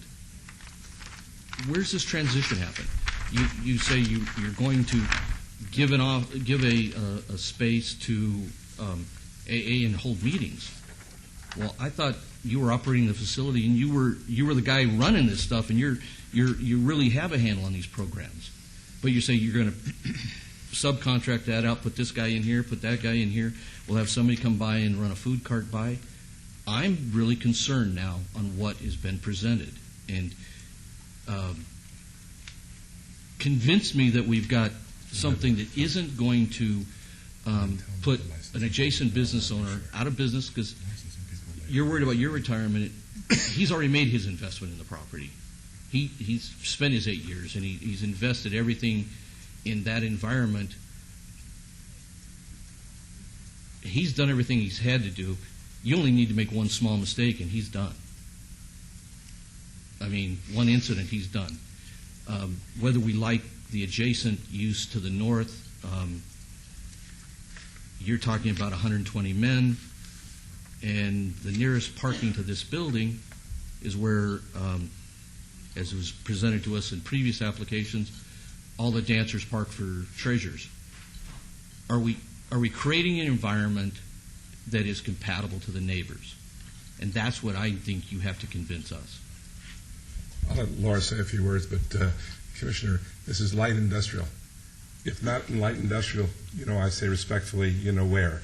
And I grant you your comments are fair about Dr. Weathers. He's not going to be there all the time in the sense of not having professional people, more professional than you may think he is. I'd hate, because he didn't articulate it correctly, that you would hold that against him.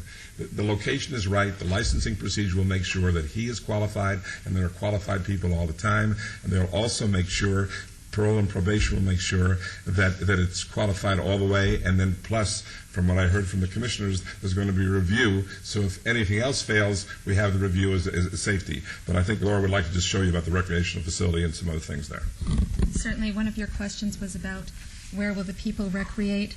Along I-95, there's about an 8-foot fence, and adjacent to the Treasurer's property, there is a 2-foot retaining wall and an 8-foot wall. And this whole area in here, we've designated to outdoor leisure. It has shade structures. It'll have a basketball hoop. We'll even have a garden for those who like to toil in the garden. So they will have a healthy amount of outdoor time. Inside, there is, of course, a game room, a TV room, and a library. Thank you. Mr. Please. Chairman, just a couple of comments because I think we've gone over a lot of this stuff. Mr. Brown said that this is light industrial, and if nowhere else, where? And I'll tell you where I'm going in the morning at my full-time job. I'll be going about 48 miles up Mount Charleston, up next to the observatory, to the Spring Mountain Youth Camp, because I work full-time with incarcerated kids as well. And so these kids are from the age of 14 to 17.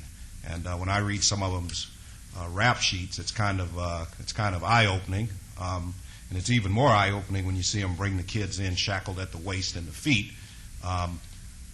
Also, where else do I go? I go 156 miles up 93 towards Alamo to Caliente Youth Camp. So when you ask where, sometimes some of these uses have to be outside the realm of the norm in order to try to rehabilitate somebody, because it's sort of like putting I was watching a show the other night with my son, and I kind of thought about this. I says, you've got Treasurers to the left, you've got the Blue Moon to the right. To me, and I talked to Mr. Escondi about this yesterday at the hotel, I says it kind of reminds me of the great white shark that's sitting right there waiting for the seal pups. And it's an easy feeding ground for somebody that's incarcerated to be sitting right in the middle of these type of uses. Again, I talked with Ms. Drazier about this earlier, and I was supporting it. But what changed my mind was when I parked my car yesterday, and I just started banging on the doors of the businesses. I stopped by Mr. Hessling's place as well, and talked to folks in the neighborhood. Do you know what's coming here? And everybody was aware. And the comments were that we're concerned. And so that's a concern for me as well. I want to address a couple of notes I see in here that staff has when we look at the findings, when it says the following findings must be made for special use permit. Number 4 says approval of a special use permit at the site in question will not be inconsistent with or compatible with or compromise the public health, safety, and welfare of the overall objectives of the general plan. And staff says that approval of this special use permit will not compromise public health, safety, or welfare as proposed custodial institution. How do we know it doesn't? How do we know that doesn't compromise the public health, safety, and welfare? That's just I'd like to know. If I may, that's the staff recommendation, and of course it's within the purview of the commission to determine if that is their finding or not, and that's precisely the decision that's before you this evening. A couple more questions about your types of offenders. Now, I go up to the mountain and go up to Caliente, and I see youth that have come back 2 or 3 times. I talk to a kid that's 14, and then I come back and see him at 16. At 14, he was there for grand larceny, and at 16, he's now there for assault with a firearm. And, it's repeat. So how can you tell me you're going to sit with a lieutenant, and he's going to decide which is the best type of inmate to go in this facility? My assumption would be, I know you said first-time offenders. Are there going to be any second, third, and fourth-time offenders? It's not in the plan. You said white-collar crimes, DUI. What do you mean by white-collar crimes? Non-violent offenders, people that are not sex offenders, people that are not repeaters. And if we know that they were selling drugs and they were... So what's a white... Is it a guy that bounced... just to be funny, is it Antoine Walker who bounced $1 million worth of checks in the casino? Yes. Is that a white collar? Is that the type of white collar crime? Someone who embezzled money at work. Somebody who commissioners that my friend Commissioner, they're normally considered paper crimes. Yeah, paper, right. So you have that discretion, or does the lieutenant We both do. that recommends that? So it's going to be a give and take. The lieutenant's going to say, I'm going to give you A, B, and C, and you can say all I want is A and C. We've spoken about all the different things. Yes. Yes, that will be exactly right. Okay. Well, again, based on what the neighbors, and when we make land use decisions, one of the most impactful things is, and one of the things about this process is that you put out a notice in the notice area. And one of the things I look at is the amount of folks that come in opposition. And I see a lot of folks in here in opposition. There's a lot in the backup. There's folks that have been represented by speakers tonight that said couldn't make it for various other reasons. But I won't be able to support it as well. I think, again, I think these type of uses, I think rehabilitation, you can't rehabilitate an alcoholic by putting them next to the liquor store. It just doesn't work. And as far as they're already in residential communities, although it be it my parents live in North Las Vegas, and my dad will be 80 next week, our next door neighbor, Miss Henry, who lived 44 years and passed away, her house was up for sale, and within the last 60 days, all of the neighbors came to me and said, Byron, there was 10 beds moved in that house. And I went over and investigated, and it is exactly what it was going to be. And I wrote so many letters to North Las Vegas and to the owner of the house that last night a Caldwell Banker for sale sign is on that house, because I told him in my parents' neighborhood in their golden years, I don't think my mother and father need to be worried about 10 gentlemen transitioning and trying to function back into society, trying to function, not going to function. I just didn't think it was safe. I think these uses need to be away from the area. I believe that's where you get the most effective rehabilitation. I know this firsthand. This isn't from reading, as you said, Doctor. This is from getting in my car, logging 156 miles to go up on the mountain and see what's going on up there. So those are my comments. Thank you. Briefly, I visited your site twice this week, and I went home, and the first thing I did was I map-quested Barry's Boxing, because it is less than 1/10 of a mile from your location. This is a man who takes in at-risk youth to beat the punching bag and to rehabilitate and get kids out and to box.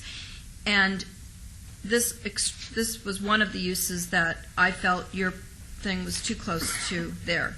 The next thing I did was I had someone get through Metro the amount of calls a day that come in within about less than a half a mile radius of your building here. And on a normal day, they get 207 calls within less than a half of a mile of 2701 Westwood. And there's everything from disturbance to unknown trouble to suspicious people to suspicious vehicles to fraud to missing stolen vehicles, 10. I mean, this was done in about a 2.5-month period, and the totals were 472 of just petty things, which are too many. Third of all, this is a commercial corridor that I was chosen to protect, and I'm going to stand firm, and I am going to go against staff's recommendation for approval today, not just through the eyes of these business owners, but through the eye of the man that deserves to be rehabilitated. He deserves to look out a window. He deserves to see a tree. And he deserves to have something more than living in a warehouse with a skylight that Mr. Brown told me would be his light in his room, because I asked him about windows. And he said there were no windows. It was going to be a light in a room. I take great pride in this community that I helped rehabilitate a teen who is now on his feet and on his own. So I know a little bit about rehabilitation. I'm 20 years sober, and I live in this neighborhood. These are my commercial neighbors, and I stand firm in front of you that you will not get my support today or ever on this location. Thank you. Thank you. Commissioner, if you would submit those reports to the clerk for record. Thank you. God bless you. Any other comments? I'm prepared to make a motion. Please. I am going to make a motion to deny staff's recommendation of SDR, number 14, Yeah. GPA 34597, to deny staff's recommendation with completely 100%, whatever it's to be said. Motion's been made. Please cast your vote. Post.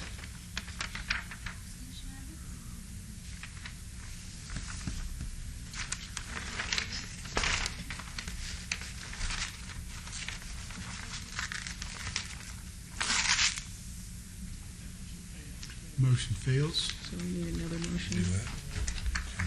Need a motion to the contrary? The motion to deny failed. Yes. So you have to do the alternate. So we need a motion to the contrary.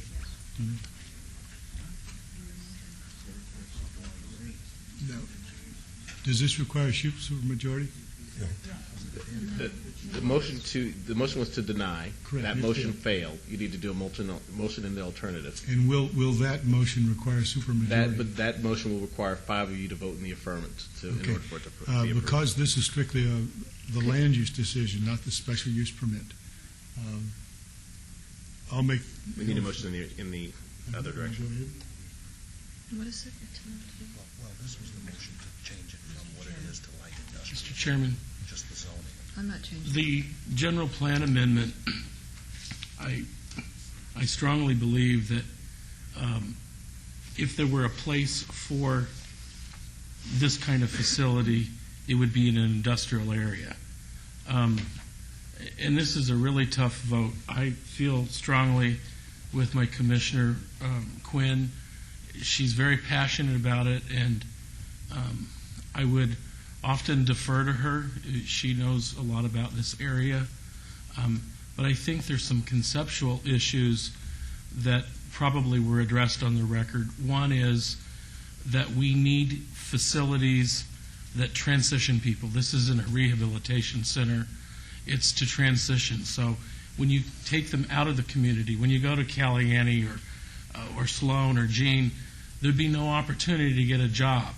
And that's the whole purpose of these kinds of facilities.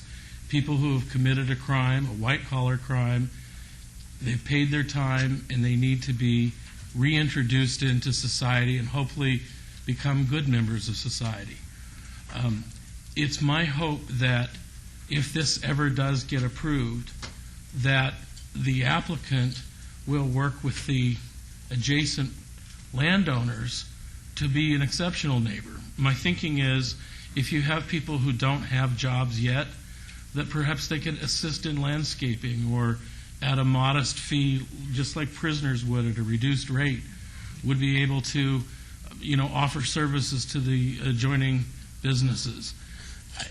I don't think there is a perfect place for this kind of facility, but in the absence of this kind of facility, I guarantee you we will see these all throughout residential neighborhoods. And then it becomes a serious issue, and I would absolutely agree with what everybody has said tonight. But it really pains me because I respect Commissioner Quinn so much that to vote against something that she's so passionate about makes me feel really badly. But I do think this is appropriate general plan amendment, so my motion would be for approval. May I make a quick comment on this, please? Just very quick. Quickly. Keep in mind here, all we're asking in item 14 is not to okay the special use permit. We're just doing commercial. Okay, so even those of you who think the use permit is out of line and not right, there really should be no argument on item 14. Motion has been made. Please cast your vote. Is this on item 14 or 15? Just 14. 14 only.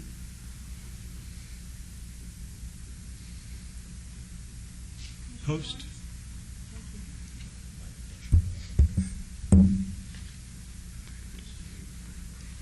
Motion carries. Does carry. Through you, Mr. Chairman, just want to clarify something with Commissioner Correct. Evans. One of the things I do up there when I get on the mountain is I'm the person that certifies that kid to go to work. And so what we do with those incarcerated kids is we put them in work programs. For instance, up in the mountains, what they do is clear fire breaks. My thought personally, and I'll get off my soapbox, is that too many times our young kids are too busy with video games and doing other things that they don't even know what work is about. So as part of what I do is not only counsel, but also to put them to work. No, and I understand the Spring Mountain Youth Camp. I just think this is a different thing. With regard to the special use permit, and again, with all deference in the world to Commissioner Quinn, and I hope that this provides a little bit of relief. My motion would be to follow the staff's recommendation for approval, but with the understanding that there be a review in, Ms. Wheeler, if this is approved in a period of, 12 months or 6 months or something from the time of opening? It's up to you, through Chairman, Commissioner, whether you want it to be 6 months after the issuance of the license to operate. I would assume that you would want that at a public hearing of the Planning Commission, and whether it's 6 months or a year, obviously that's up to the wishes of the maker of the motion. Okay. Before we vote, I appreciate your motion, and I just want people to understand, we can have a review period 6 months, 9 months. Blue Moon's going to be bankrupt probably by then. If something happens with someone on that property because of how it's operated or because of the fact that we have something more intense than what we would envision a halfway house to be, that is not, we're talking land use, and if not here, where? Quite honestly, Arizona's got sheriff has a pretty good idea. There's some nice tents, and let people earn their way back into being benefits to the neighbor. Those adjacent property owners will be better served if the people that come in there earn the ability to be in that area. We have probably 20 buildings in that area that are vacant. Is it possible that we will have 20 applications for special use permits because maybe Dr. Withers' model is better than I believe it is after this meeting, and Blue Moon might make a great transitional house for women. We got 120 men. We can put, I don't know how many rooms over that might be women. They got a pool. They got better recreation facilities, I understand, from what we've approved in the past. There'll be better jobs next door at Treasures because, they hire women, not men. Let's think this through. This is more than just how we perceive a land use. A special use permit is a much higher burden, and I don't believe it's been met. Okay. Motion's been made for approval, so please cast your vote. I think we didn't determine a period of time, and well, pick one. And a 6-month review. That would be that there will be a required review at a public hearing of the Planning Commission 6 months after issuance of city business license and state license. And again, my hope is that you can reach out to those adjoining businesses. I'm not convinced they're going to go bankrupt over this, but I do think the character and the way you operate the facility definitely will determine whether or not, to some measure, their success, and or whether or not in 6 months they come back and fight you with clear evidence that it didn't work. So I would encourage you to do whatever you can. Motion for approval following the recommendation of the staff. Motion's been made. Please As amended. As amended. Please cast your votes.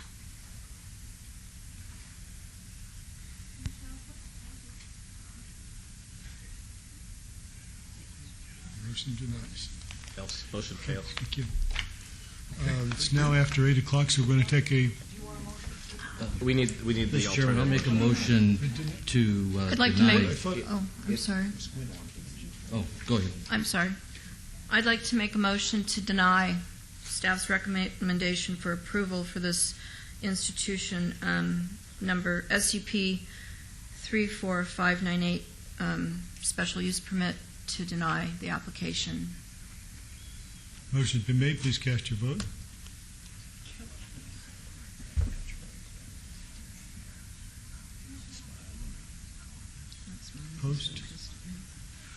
Motion to deny passes. Thank you. Thank you. All matters go forward to the City Council on September 16th. Now I'd like to call a brief recess, just be a few minutes.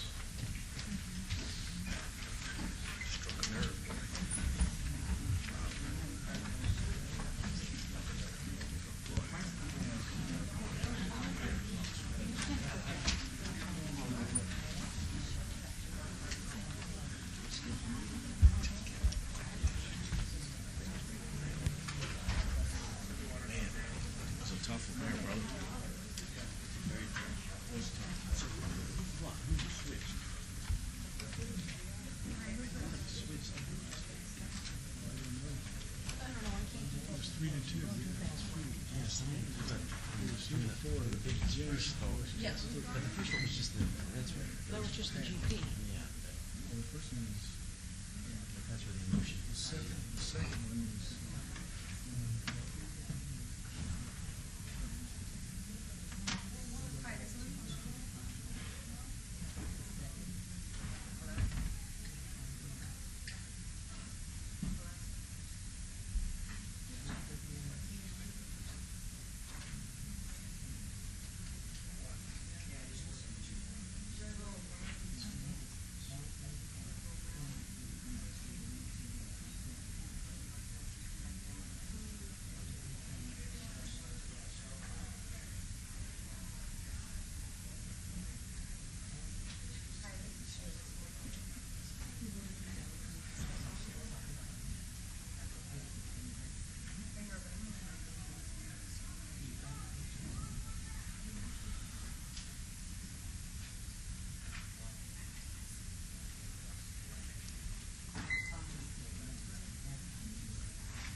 Okay, we're ready to begin.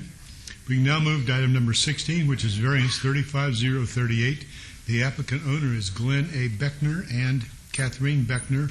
It's for a proposed metal accessory structure, Class 2, with a height of 18 feet where 17 feet is the maximum height allowed, to allow a total area of 2,140 square feet where 1,171 square feet is the maximum area allowed for all accessory structures in the rear yard, and to allow an accessory structure to not be aesthetically compatible with the principal dwelling unit, which is stucco at 638 Lacey Lane. Staff report, please. Mr. Chairman, this request for variance would allow proposed metal accessory structure Class 2 to be constructed in the rear yard of a single-family residence that exceeds the maximum height and area allowed and is not compatible with the stucco finish of the existing residence. Revised plans submitted by the applicant indicate that an existing non-permitted accessory structure in the rear yard will be removed, resulting in a reduced total area of 1,740 square feet of accessory structures where 1,171 square feet is allowed. Staff is recommending denial of this request as the applicant has provided no evidence of unique or extraordinary circumstances and has created a self-imposed hardship by proposing a structure that does not meet the minimum requirements of Title 19. If denied, the proposed structure would have to be redesigned to comply with Title 19 requirements prior to obtaining a building permit. If approved, a condition should be added requiring that the applicant obtain a demolition permit from the Building and Safety Department and remove the existing accessory structure within 30 days of final action as submitted to the city clerk. Please note that there are additional approvals for this item.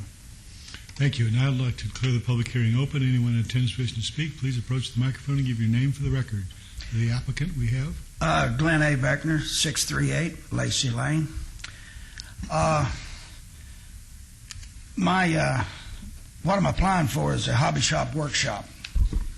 And the as per that title deal, there's 3 items that needed to be addressed. And one of them is I don't quite understand what is considered square footage. I thought the footprint of your house was square footage. Is that correct? If the applicant is indicating to include the garage is parking. It does not count as square footage for a habitable area. Even under the same roof? Correct. All right, how about the back porch under the same roof? Also not square footage. Okay. You probably can't see this. Small that I turned into planning. But the square footage is actually wrong. Even if you deduct the garage, it's still wrong. I have the measurements here. I can give you a copy of it if you would like to look at it, please. Because there's 110 square foot that is a house and not the garage. That is not counted. Sir, if... yes, I'm sorry, sir. I could probably get you past this argument about the size of the square footage if we talked about why you intend to not build it so that it's compatible with your house, and then more importantly, probably, if you have letters of support from your neighbors. Some of my neighbors turned in the thing that they did support it, and one of my neighbors is here tonight in support. And the height, I asked for 18 foot, just in case the slab, when it was poured, would be a little higher than the ground where my house is at. I physically measured the roof of my house, and it is 17 foot 1 1/2 inch. The building itself, total height, would be 17 foot 3 inches.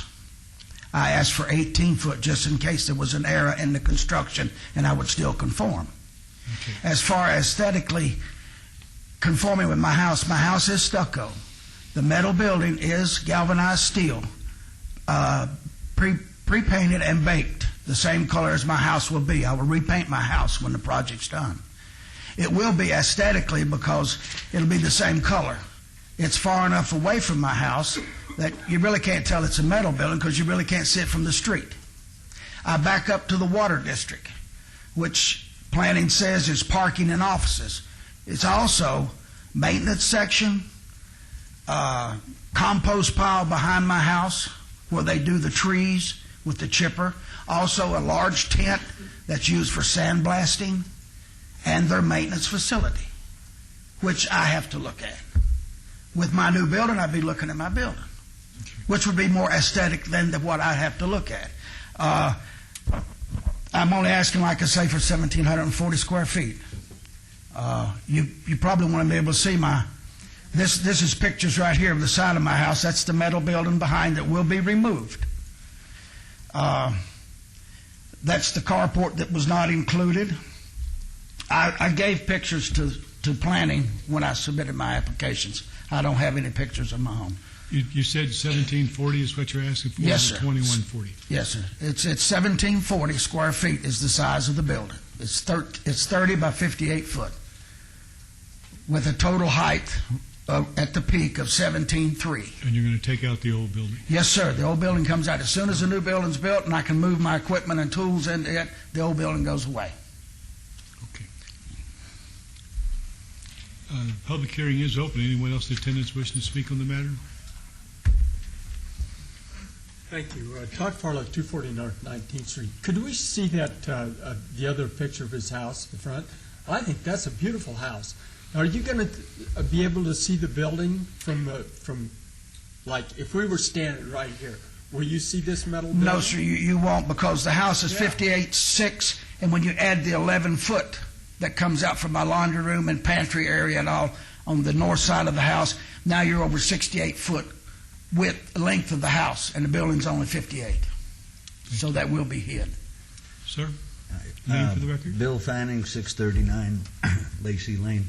To answer that gentleman's question, I live directly across the street there, and I'm not going to be able to see the building.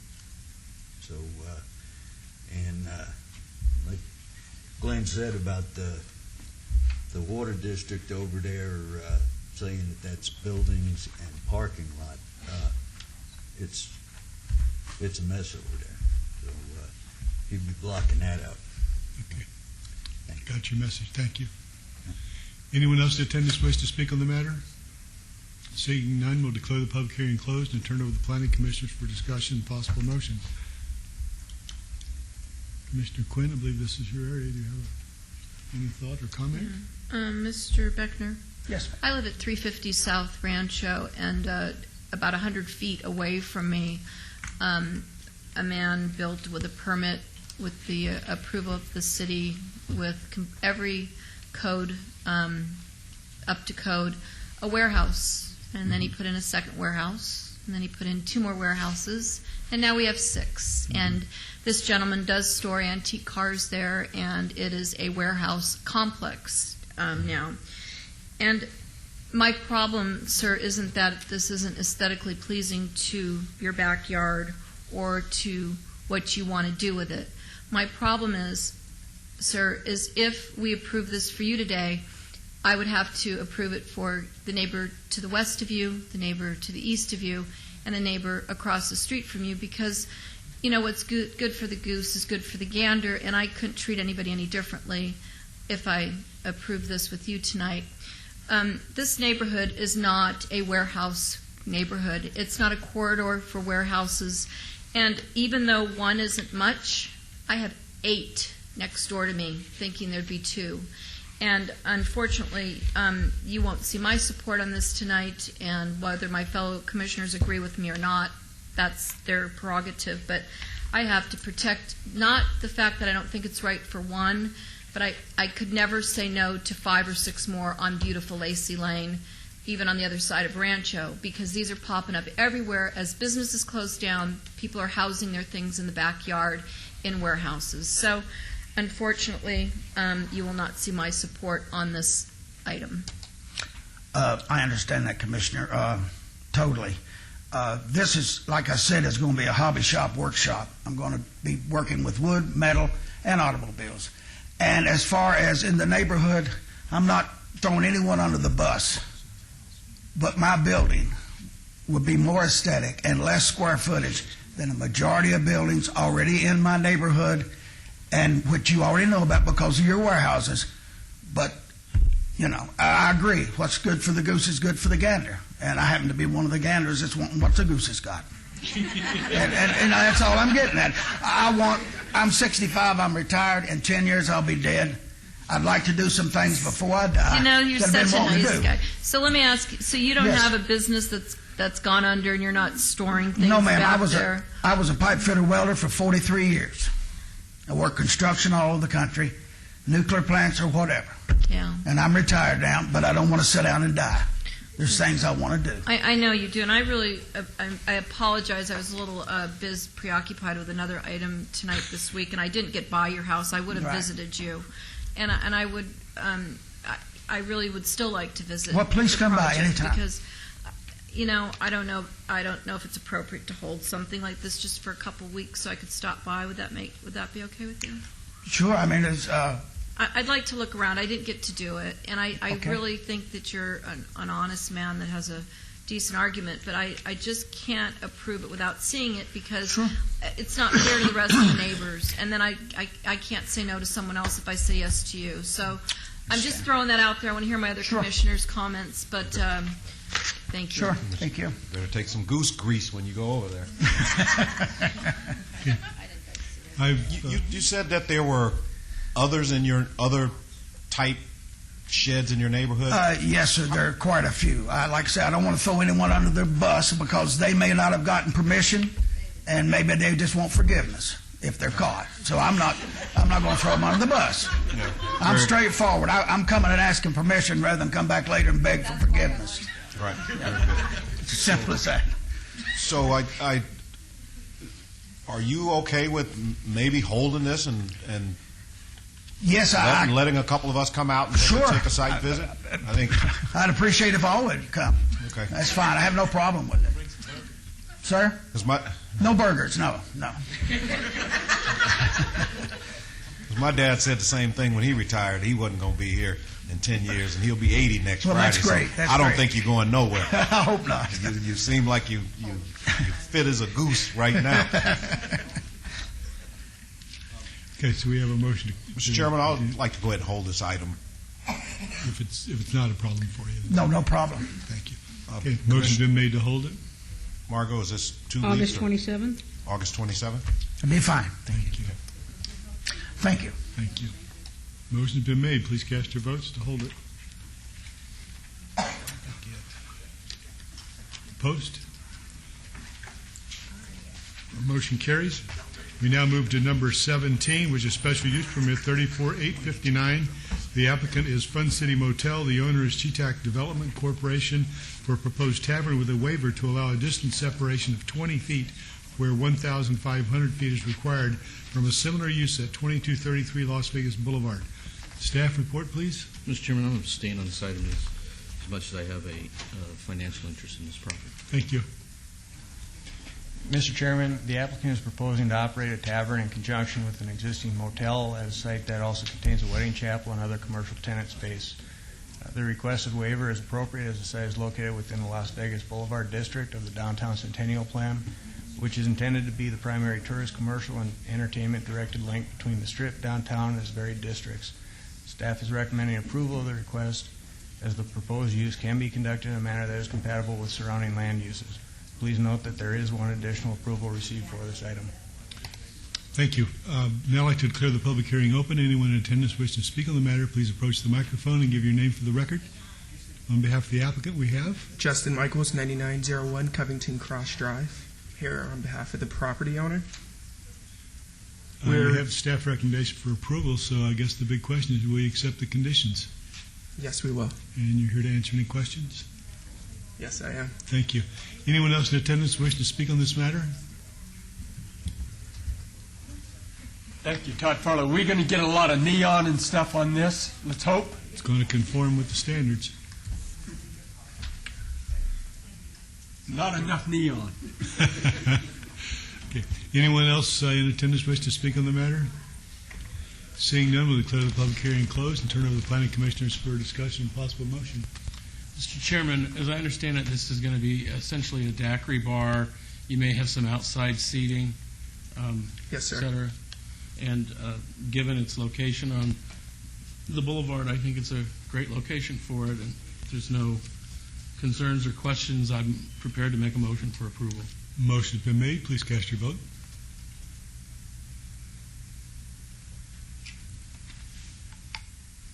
Please post. Motion carries with one abstention. Goes forward to council on September 16th. Thank you.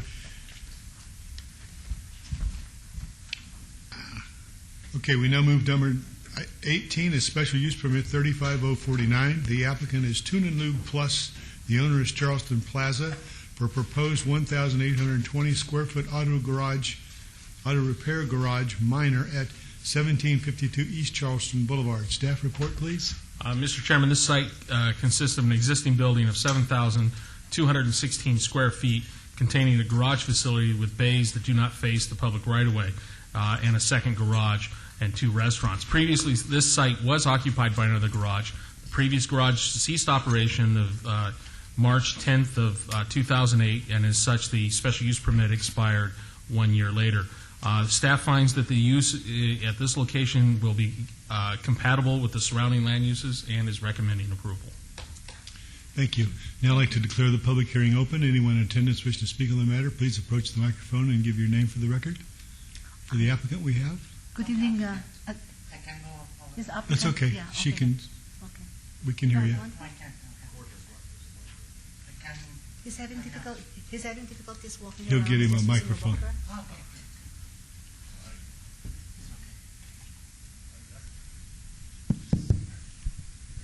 I'm John Ryan, 1752 East Charleston Boulevard. Here to get approval for. Can you hear me? Yes. I need approval for this business. I'm the tenant. I moved in 3 months ago. I get my permit, my fire department approval. Everything was approved. I opened for 1 week, and the city came in back and told me the building, the shopping center, has no use permit for the building where I rent. They closed me. I have 2 months without job, and she represented the manager from the landlord. And that business, my real estate never told me that. And I need approval for this building. Okay, It's 10 years for the same mechanic stuff. Okay, so let's see what we can do about fixing that. Would you accept the conditions that are part of the application? What conditions? There's 3 conditions that have been as part of the approval. The conditions merely speak to the standard code requirements and that you need to exercise it, that is, get your license and get going within a year. Yeah, I'm already have That's right. Everything I have ready. Yes. Okay, sir. So then you would say, yes, you do agree to those 3 conditions, yes? Yes, of course. Thank you. Okay, thank you. Thank you very That much. photo is not that job, huh? Thank you. That's the wrong one. Okay. Anyone else in attendance wish to speak on the matter? Yes, thank you. Todd Farlow, 240 North 19th Street. This is my stomping ground. The only thing, I would like to have some conditions in here that that cars can only be set outside for a certain number of hours, not for days or months. Minor automotive repair doesn't permit the storage of the vehicles on the site. The reason I bring this up, we had a problem once before that a guy had one of these. I don't think it was this one. I think it was a transmission shop on the other side. And there's some vehicles that he had out there for, my God, weeks at a time. So that's my. Appreciate your concern. Let me say something about it. Please. Good evening, Commissioner and Chairman. My name is Minette Reala. I'm the property manager for the Charleston Plaza, where the building where Mr. John Ryan is applying for the permit. Now, for one, the concern of the gentleman here is actually is currently being done right now, in which we don't allow cars to be parked outside park inside the shopping center, outside the building. We never allow that, and John knew it all along that we don't allow it. Thank you. So it should not be a concern. Thank you. Anyone else in attendance wishing to speak? Seeing none, we'll declare the public hearing closed and turn the matter over to the planning commissioners for discussion and possible motion. Mr. Chairman? Please. Ma'am, have you been the property manager there for a long period of time? No, I would say for a year. A year? Because I know they've had several previous property managers. Yeah. I would agree with the staff's recommendation for approval, but I would say I would agree with Mr. Farlow. I was very familiar with this site. There were numerous property managers, I think, for that entire shopping center, some of whom I think did a pitiful job. Okay. the previous tenants that were there, in fact, did store cars. They would have engines removed, tires off of them, up on blocks. It was a bit of a nightmare. And even in the backup material, there were sightings for code enforcement. So if there's no discussion, I'm prepared to make a motion, but with the caveat that this be reviewed in a period of 1 year, and I want the gentleman to be very clear. There can't be storage of automobiles out in the parking area. You can't leave them out overnight. You can't do work outside the area, and you need to keep it clean and safe and aesthetically pleasing. Yeah. Okay? He knew that all along because at one time he operated for a couple of weeks, and then when he saw the cars parked outside, I have to inform them, call him, and if these cars won't be removed, I have to tow them away, and he knew it. But I just want you to understand, they will review it, and Yes. it's conceivable they could then change their mind. So, okay? Yeah, thank So you. Mr. Chairman, if there's no more discussion? If I may ask, is that an admin review or at a public hearing of the Planning Commission? At your pleasure. Administrative review is fine with me. Okay, so there shall be a 1-year review. There shall be a 1-year administrative review. Yeah, no problem with that.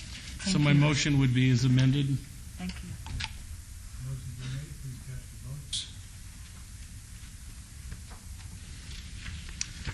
Opposed? Motion carries. Goes forward to council on September 16th. September 16th. We now move to item number This one. 19, special use permit 35053. The applicant owner is the Cook Living Trust for proposed bail bond service at 1616 South Las Vegas Boulevard, Suite 150. Staff report, please.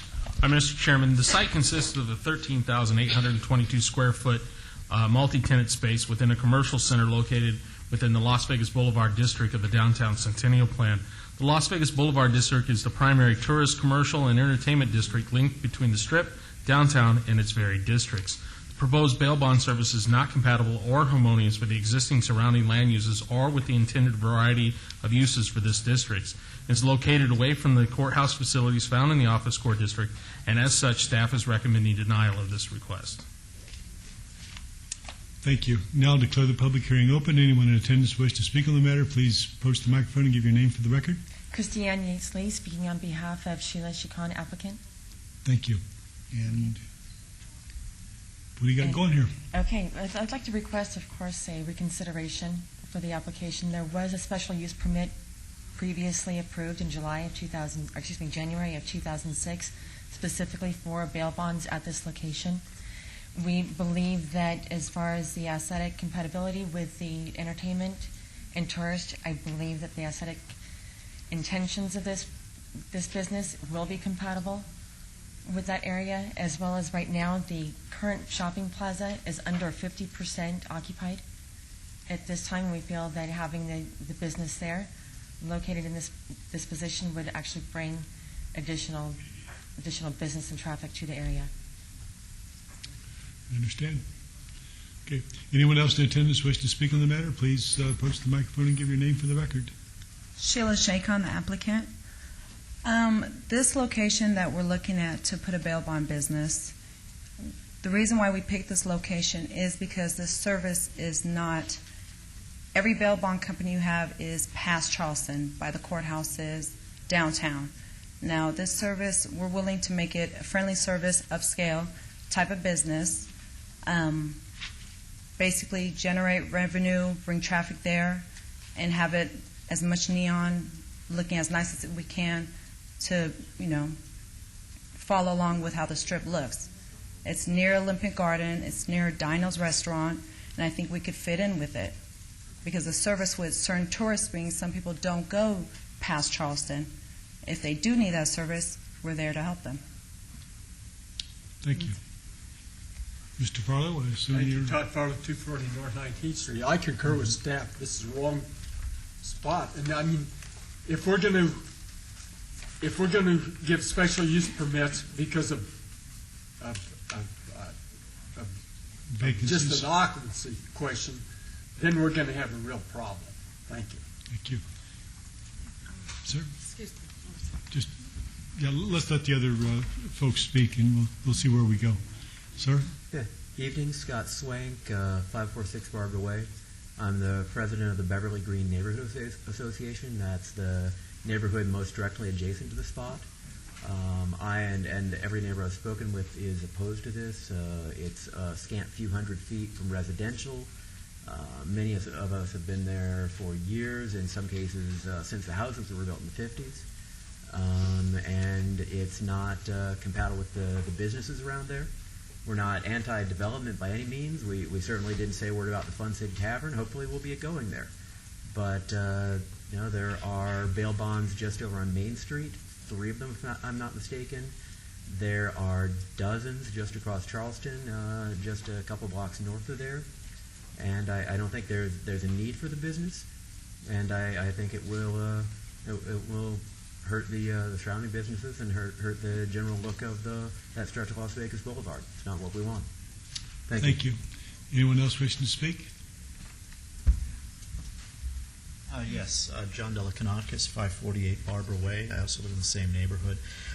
One of the other points is Todd Barlow is absolutely correct. I mean, if we're going to use a standard of we need to fill office buildings and strip malls with occupants, well, then we can just erase all planning. We don't need to plan anymore. But more importantly, I sat on the committee making this a scenic byway, and I think that's an issue, and I'm sure everyone's looked at that. But because it's a scenic byway, I think you have to pay special consideration what time businesses go in there, and a bail bonds, in my opinion, certainly isn't compatible with what we're trying to create down there, and that is a kind of a residential-friendly business area, and bail bondsmen just aren't compatible. Thank you.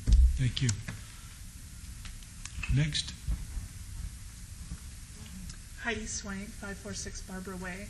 I live in the neighborhood a couple of blocks away, and it's a place that we hang out. It's a place that we walk around on those blocks. It's just not very compatible with the neighborhood feeling that we have in that area. Thank you, Em. Mm-hmm. Sir?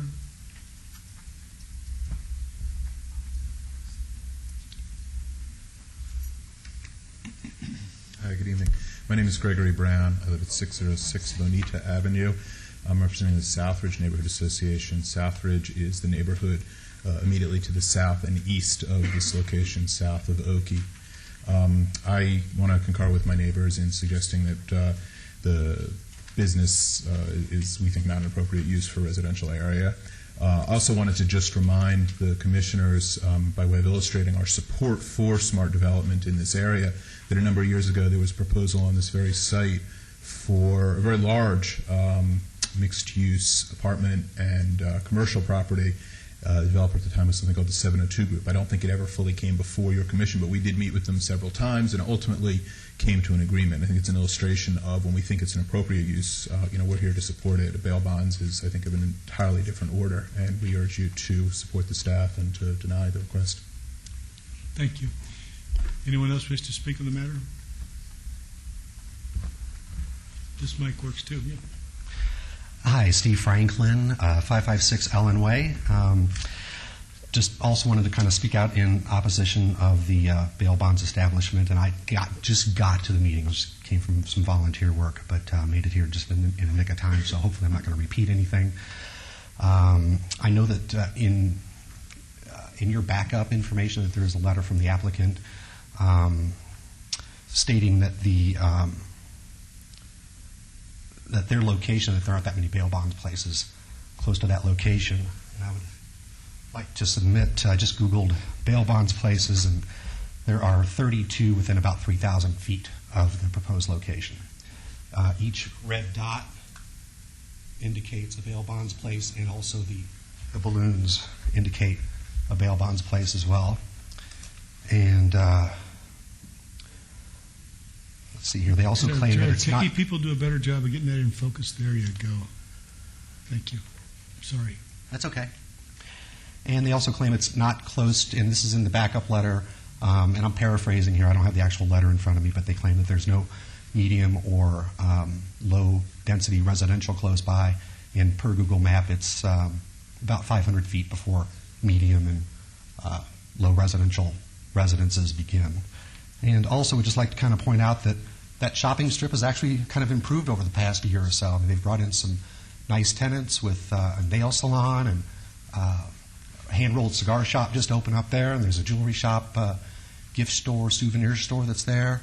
Albo's Pizza opened up a couple of doors away, and let's see, what else?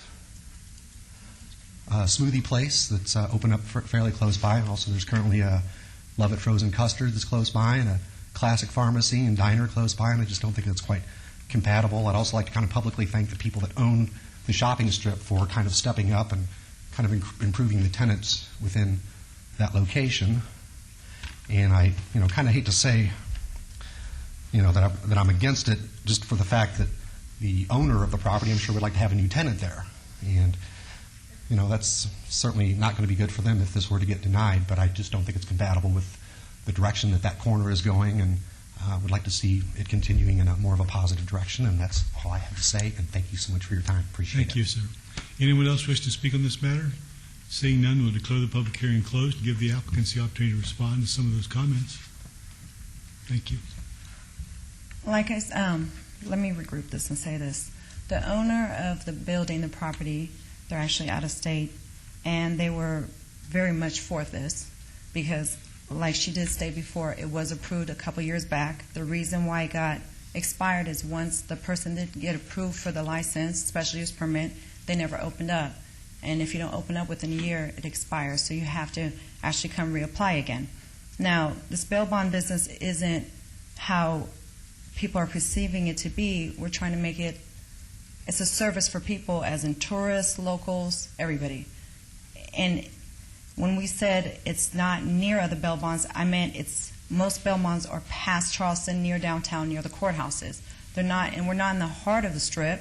We're near the Charleston, but we're trying to bring this type of business for people that aren't going down that way, and if needed, we can, accompany them. That's all I got to say. Thank you. Public hearing is closed, so now we can turn it over to the planning commissioners for discussion and possible motion. Mr. Chairman, yes, I thank you.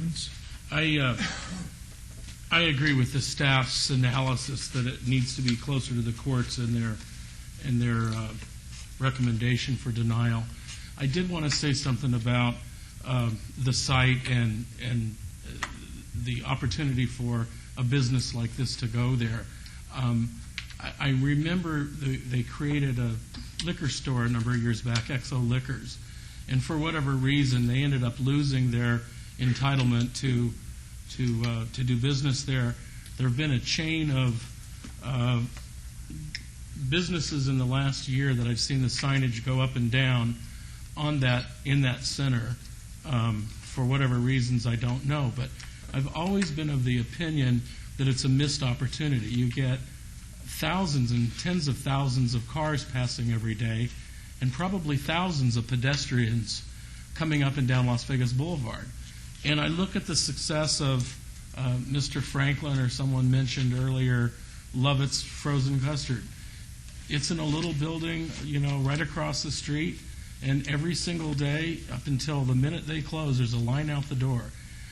I think that you could probably have a business that if you had a product that, that was good enough, you'd have a line out the door as well.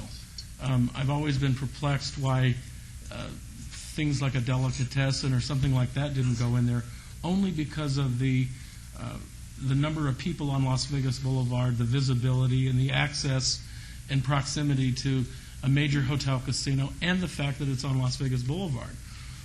And my neighbors, and that's kind of the neighborhood that I grew up in, they came down here, and God bless them, Scott and Heidi and John Delikanakis and Greg Brown and Steve Franklin. These guys are no strangers to the Planning Commission. They've come down over and over again.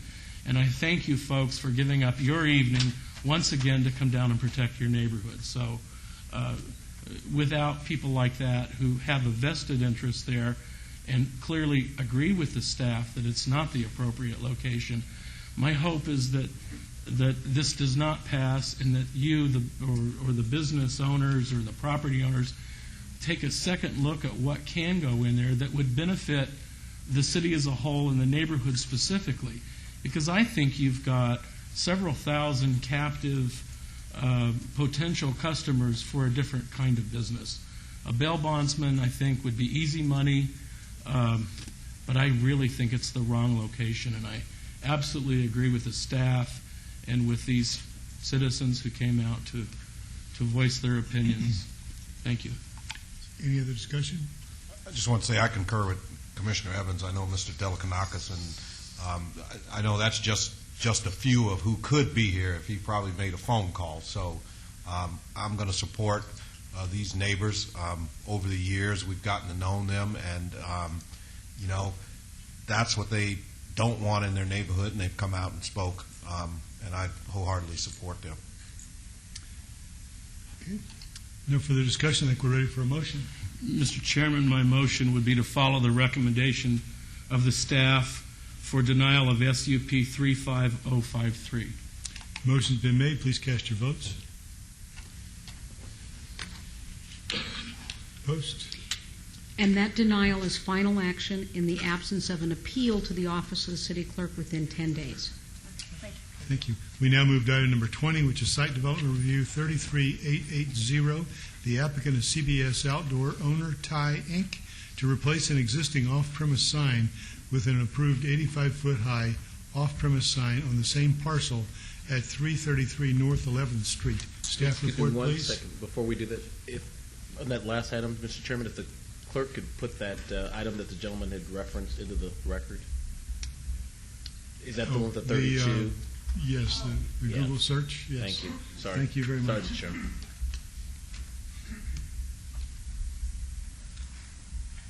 Now we can have the staff report on number 20. Oh, he's going to do that? Multitask. Mr. Chairman, this request is to remove an existing off-premise sign and replace it with a previously approved 85-foot tall sign approximately 11 feet to the south of its current location on the same parcel. The additional height was approved as a result of the addition of sound walls along US 95, and the relocation of the sign is necessary to accommodate the additional structural requirements of the taller sign. The relocation will not reduce parking nor interfere with site circulation, and staff is recommending approval of this request with a change to condition number 3 to require conformance with the site plan, landscape plan, and building elevations, date stamp 7/16/09, as submitted to the city clerk. Thank you. I'd like to declare the public hearing open and turn the matter, or invite anyone who wishes to speak on the matter to approach the microphone and give your name for the record. For the Good evening. applicant. Ryan Arnold, 2620 Regatta Drive, Suite 102, here representing CBS Outdoor. First of all, I want to thank staff for their recommendation for approval. I can give you the long history or just kind of the quick snapshot here. How about the quick snapshot? I figured that's what you'd like. The staff report. Basically, we came in for an approval to raise this sign from 65 to 85 feet. That was approved last year, and that was due to the sound wall. It's currently blocked. When our engineers went to design the new loads for the increased height, it became evident rather quickly that the existing structure will not support that without some significant reinforcement. It was then determined that it made a lot more sense basically just to build a new structure. So that's what we're here for today. We're going to move the location essentially 11 feet to the south. It's not going to change any sort of readership. You know, we're not really getting any benefit other than we're getting a new structure that's going to be meet all the new codes. So we're here tonight asking for your approval. And you'll accept the conditions as presented in the Yes. staff report? Thank you. Anyone else in attendance wish to speak? Please approach the microphone. Mr. Thank Barlow. you. I hope everybody pays attention to how clean this sign looks. The one that we're looking at right now. No graffiti. It's got green around it. No homeless camped under the thing with tents and that. This is the way that all the signs ought to be. And now we finally have one really nice looking sign and they're going to take the thing down. We're going to redo it. Well, all right. They want to make it better for you. Even put your picture on there, Todd. I just want that we expect we want it to be kept just as nice as this. And as long as they're doing it, why don't they go put one of those digital signs on there? Make it really nice. Put some neon on it. It's really nice. Only cost them another $1 million. That's all right with me. Thank you, Todd. Anyone else in attendance wish to speak? And would you defend the business decision not to spend the extra $1 million for the electronic? I'll leave that to my Owner? client. Okay, all right. We'll let you off the hook this time. Anyone else in attendance wishing to speak? Seeing none, we'll declare the public hearing closed and turn it over to the planning commissioners for discussion and possible motion. Mr. Chairman, if no other comments, I'll make a motion to follow staff recommendation for approval of item 20 SDR 33880, subject to all staff's recommendations and conditions. Motion's been made. Please cast your votes. Post. Motion carries. And that's final action in the absence of an appeal within 10 days. Great. Have a great evening. Thank you.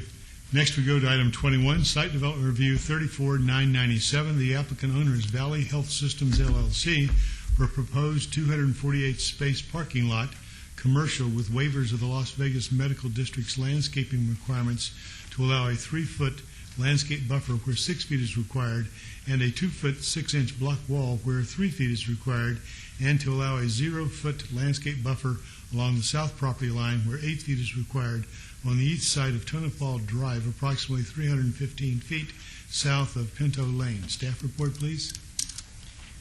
Mr. Chairman, the applicant is proposing to replace an existing temporary parking lot with a permanent 248-space parking lot within the Las Vegas Medical District. The requested waivers are minor in nature and mitigated by the additional landscaping that is proposed for the site. Therefore, staff is recommending approval of the request.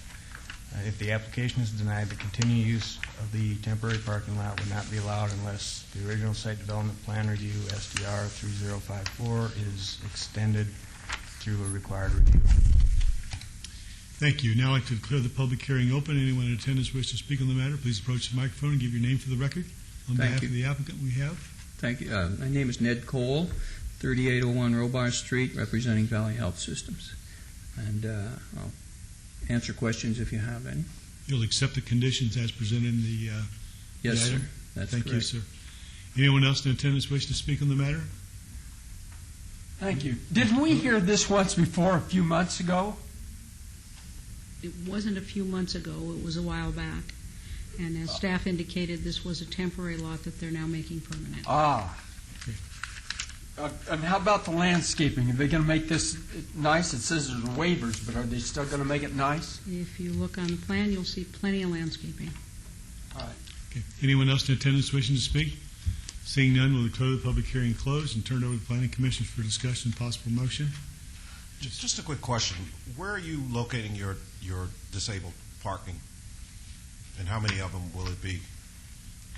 The handicap parking is over here on Rose Street, which is closest to the hospital. And there are 1, 2, 3, 4, 5, 6, 7 handicap spaces. Now, you said those are they all van accessible, or do you have a mix in there for that? There's a mix. Okay. How many are van accessible? 3. Thank you. No other discussion. I think we're ready for a motion. Mr. Chairman, move for approval of item 21, SDR 34997, subject to all staff's recommendations and conditions. Motion's been made. Please cast your votes. Post. Motion carries. That's final action in the absence of an appeal within 10 days. Could I ask one question? This had a required review, which is due on October 21st, and hopefully this was submitted with the intent that it would circumvent that. Will we still need to have the required review? I'll have to review the files. I can't answer that right now. All right. Thank you. Looks like you'd be in good shape, though, anyway. Just it's an administrative review problem. Okay, we now move to item number 22, Site Development Review 35043. The applicant owner is 2301 East Sahara LLC for a proposed 2,450 square foot restaurant with drive-through with waivers of the perimeter landscaping buffer requirements to allow buffer widths of 5 feet, 4 feet, and 7 feet along the west, north, and east property lines, respectively, where 8 feet is required at 2301 East Sahara Avenue. Staff report, please. Mr. Chairman, although the buffer widths are being requested to be waived, the applicant is providing more than the required number of trees, and as such, staff is supporting the waivers of the landscape buffer widths for this site. The other development standards do meet Title 19 requirements, and staff is recommending approval. Please note we did receive additional approvals after posting, and we do have a revised condition to read as follows. Condition number 2, all development shall be in conformance with the site plan and landscape plan date stamped 07/17/09 and building elevations date stamped 06/29/09, except as amended by conditions herein. Hi, Mr. Chairman. Thank you. I'd like to declare the public hearing open and ask anyone in attendance wish to speak on the matter, please approach the microphone and give your name for the record. Sir? J. Dapper, 985 White Drive. I'm the owner of the property, and we're developing a new Sonic hamburger stand here. And we initially had another project proposed, which, because of the bad economy, was difficult for us to get financing for, and we ended up going with Sonic instead of the proposed retail building that we were originally going to build. And we've got the architecture of the building. We worked very closely with a local community group called the Atomic Age Alliance. And the building that was there before had a special architecture, a Googie architecture, which we actually modeled the last building after. And when we started to talk with Sonic, even though they're a national brand, we required them to match this Googie architecture, which you see some of the round shapes of their canopies and the architectural accents of the building. And so we did this in order to help kind of stay with the same architectural feel that was there for the last 50 years. And we also have a lot of neon on the building. So the only thing that I would like to request is we've worked with staff on item 17 in reference to our NDOT permit that we previously had approved for this median that was requested, and staff has agreed to allow us to not have that median that they previously requested. Lucian Pyatt, Public Works. That is correct. We initially thought that they were going to put the median island in, but there's a BRT project that the RTC is going through on Sahara between Hualapai and Boulder Highway. They're going to be making modifications in that median anyways, and instead of having them do these modifications, the RTC will be making modifications, so we recommend deleting condition 17. Thank you. I did bring a copy of that permit if you'd like to see it, if you care. Okay. Thank you. And all other conditions we're fine with. Thank you very much. Now I'd like to invite anyone else in attendance to like to speak. Come on up and give your name for the record. Thank you, Todd Farlow. I'd like to say we have had a parade of people coming up along Sahara trying to put in all kinds of crap. And finally, I'd like to thank an applicant for doing something right from the very start. Thank you very much. Thank you. Sir? Good evening, Terry Mayfield, 2303 East Sahara. We have the property that is directly north of the site and directly east of the site. And my concern is that when Jay and his folks bought the building, they did a boundary survey that was in disagreement with one that was done previous to that and one that I've had done since then. And I'm concerned about the landscaping that's going to possibly move 15 feet into my property line. Oh, boy. Thank you. We have dueling surveyors, huh? Well, we've recently got the survey that he's speaking of, and I didn't think that there was anything as far as a point of contention with the survey or where the lot line was. Sir, you have to speak through the chairman. Yeah, Mr. Chairman. I understand. Yeah, sorry. Yes, after I had reviewed the survey that Jay had done a year and a half, 2 years ago. About a year and a half. Yeah. What it did was actually push our property 15 feet into the city park, which in the city park went through renovation, and they didn't see where they were 15 feet into our property line. I commissioned another one, and they just went out and found the brass locators and everything, and it was just like the original one was done previously. And I wasn't aware Jay was doing anything with the property, in fact, because I thought he'd sold it until I got the notice from the city. Thank you. Okay, so we have dueling surveyors.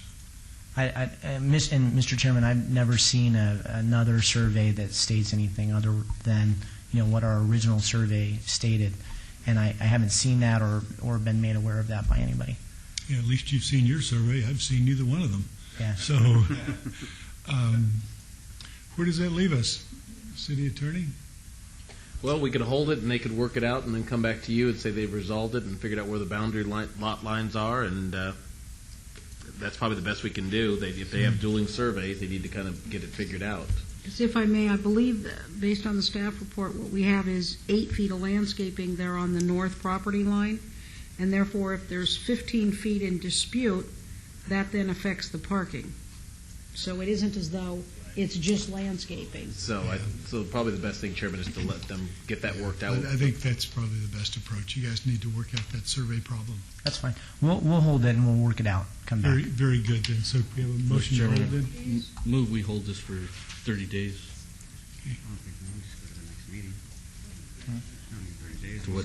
Yeah, what's just the next meeting? Is that 30 days? You have to get your surveys together and maybe redraw. I'm sure two weeks is ample time.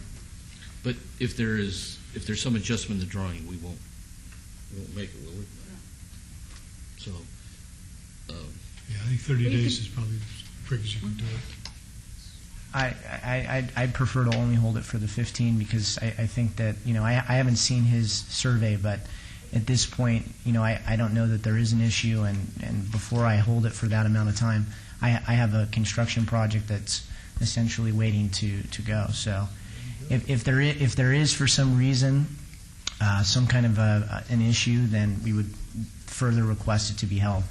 Mr. Chairman, if I could, instead of having staff overburdened by having to produce this 2 additional times if there's a problem, it's within your discretion to determine the amount of time you think this should take to resolve itself. So if you want to do 30 days, you're welcome to do that. But if you think that the applicant can come back with new drawings, if there's an issue within 2 weeks, then hold it for 2 weeks. But you may be best to hold it for 30 days.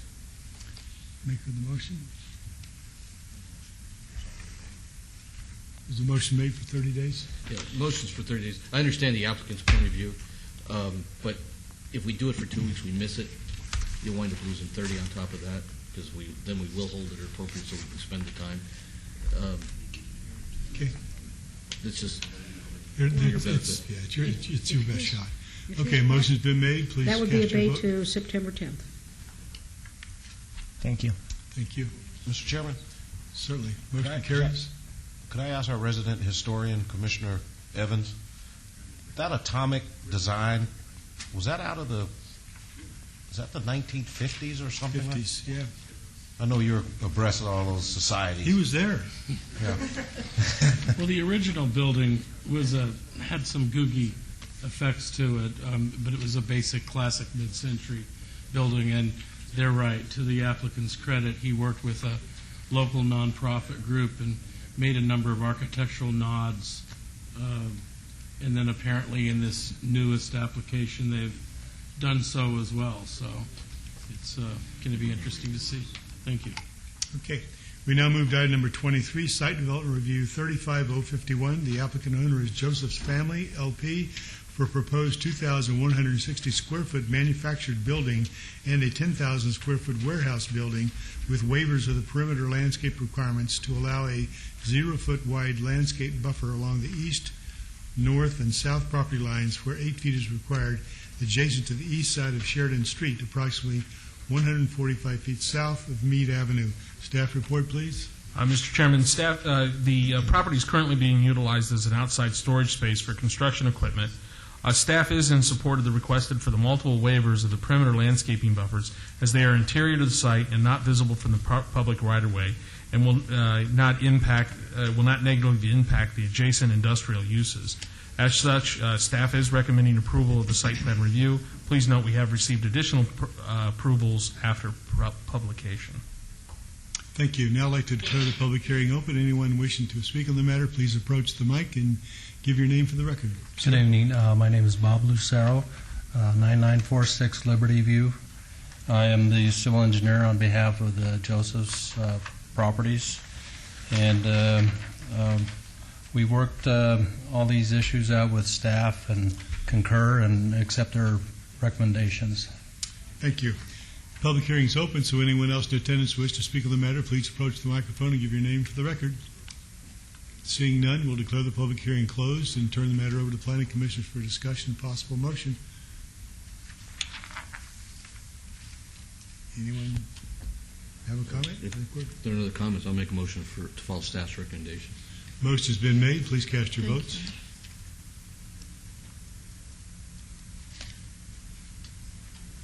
Opposed? Motion carries. It's final action in the absence of an appeal within 10 days. Item number 24 is the Site Development Review 35202. The applicant owner is the City of Las Vegas. Is for an existing 65-space parking lot and a proposed 96-space parking lot with waivers of the perimeter landscaping buffer standards to allow buffers of 0 feet along the west perimeter and a portion of the south perimeter where 15 feet and 8 feet respectively are required at 1510 North Decatur Boulevard. Staff report, please. The existing 67-space parking lot was constructed without landscaping buffers and requires a waiver of all landscaping requirements, and a portion of part of the landscaping requirements where it abuts the brand-new parking lot.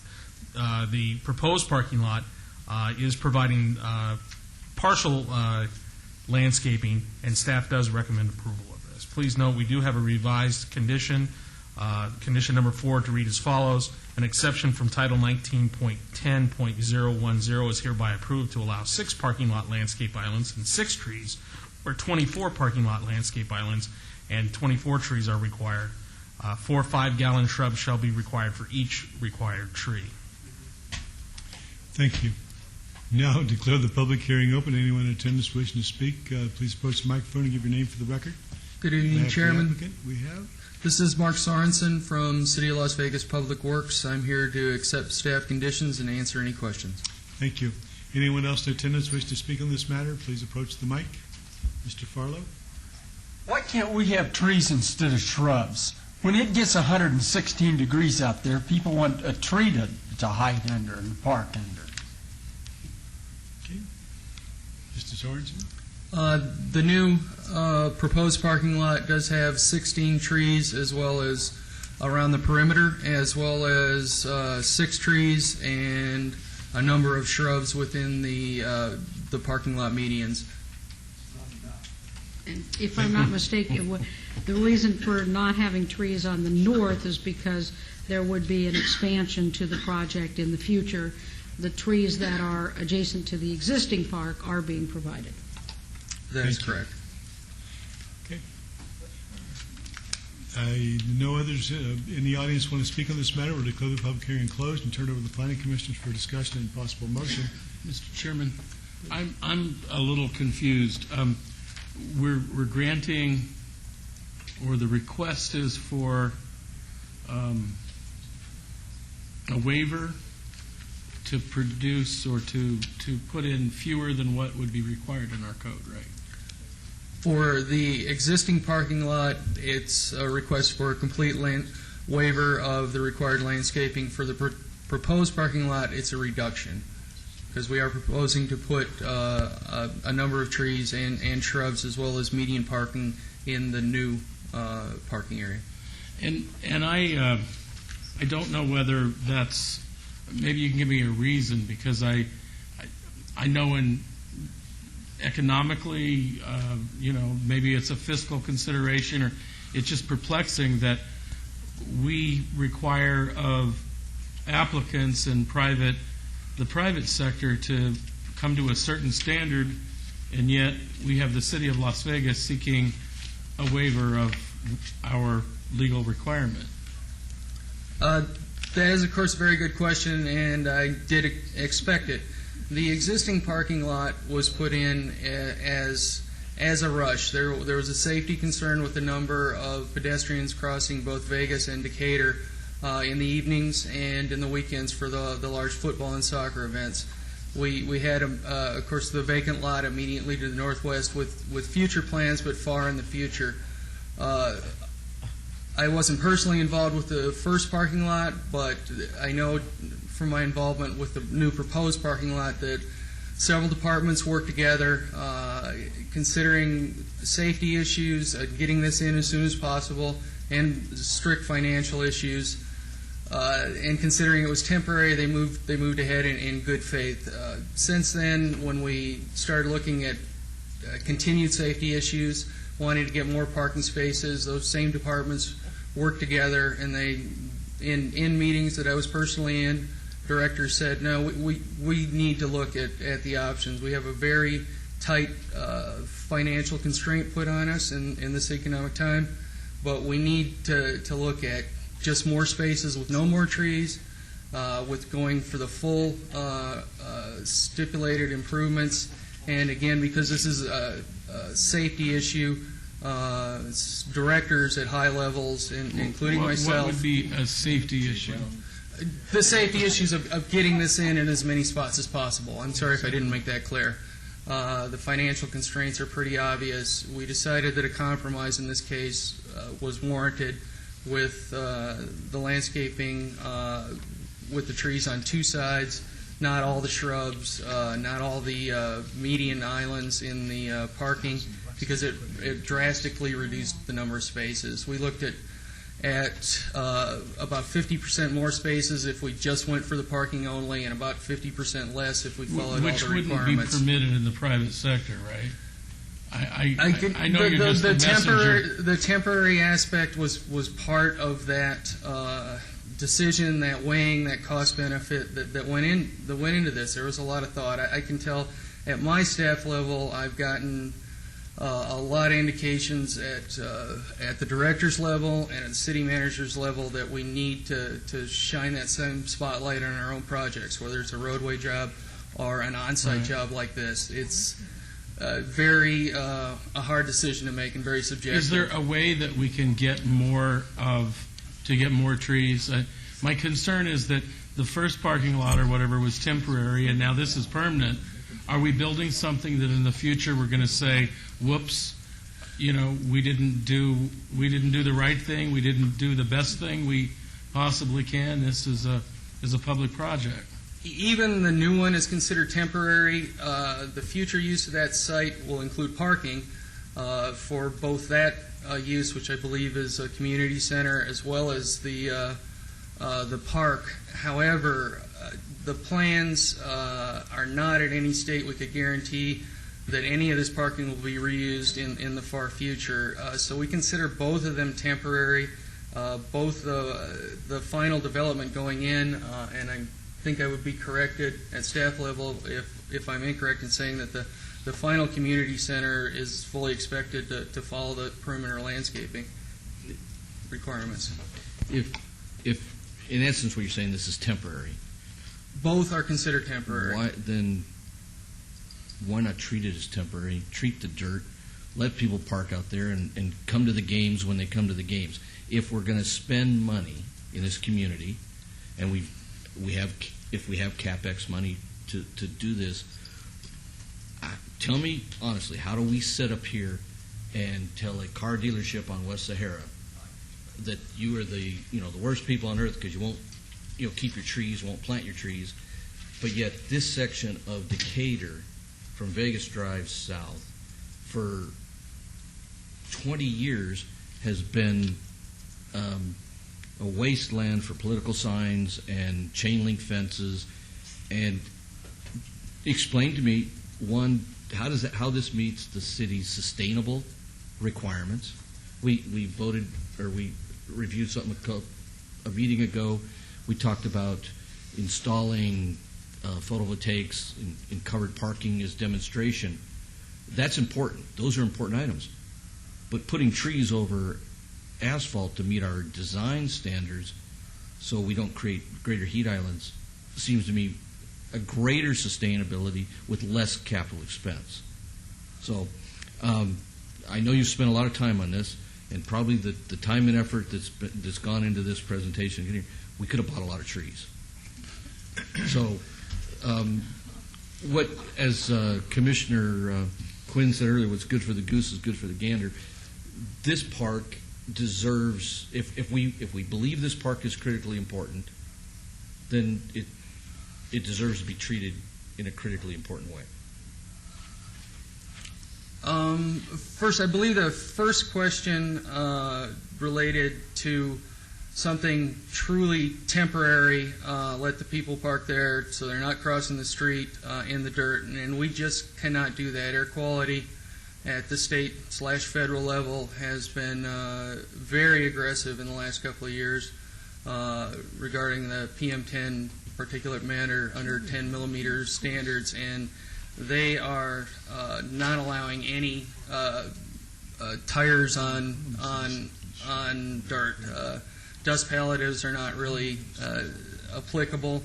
We're really looking at temporary, having to bring it up to a full asphalt section.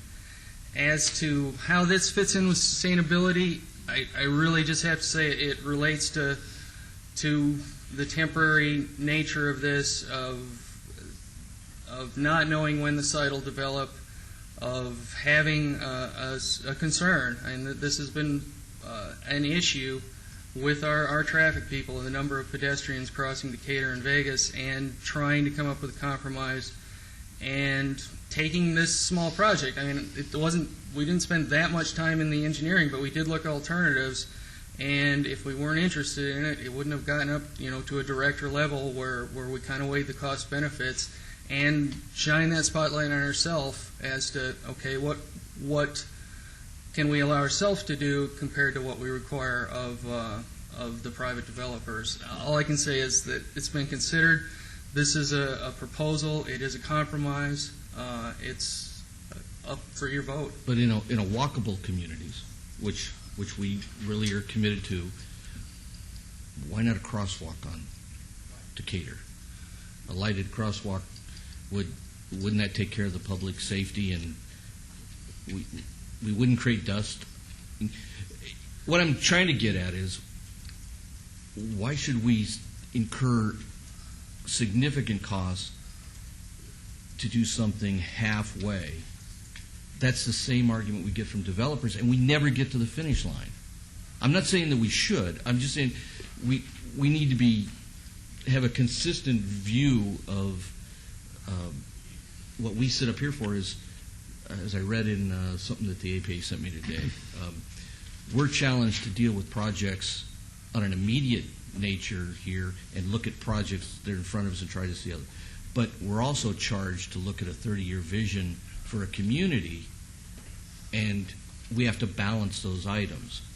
And sometimes it's appropriate just to say, why are we doing this halfway there?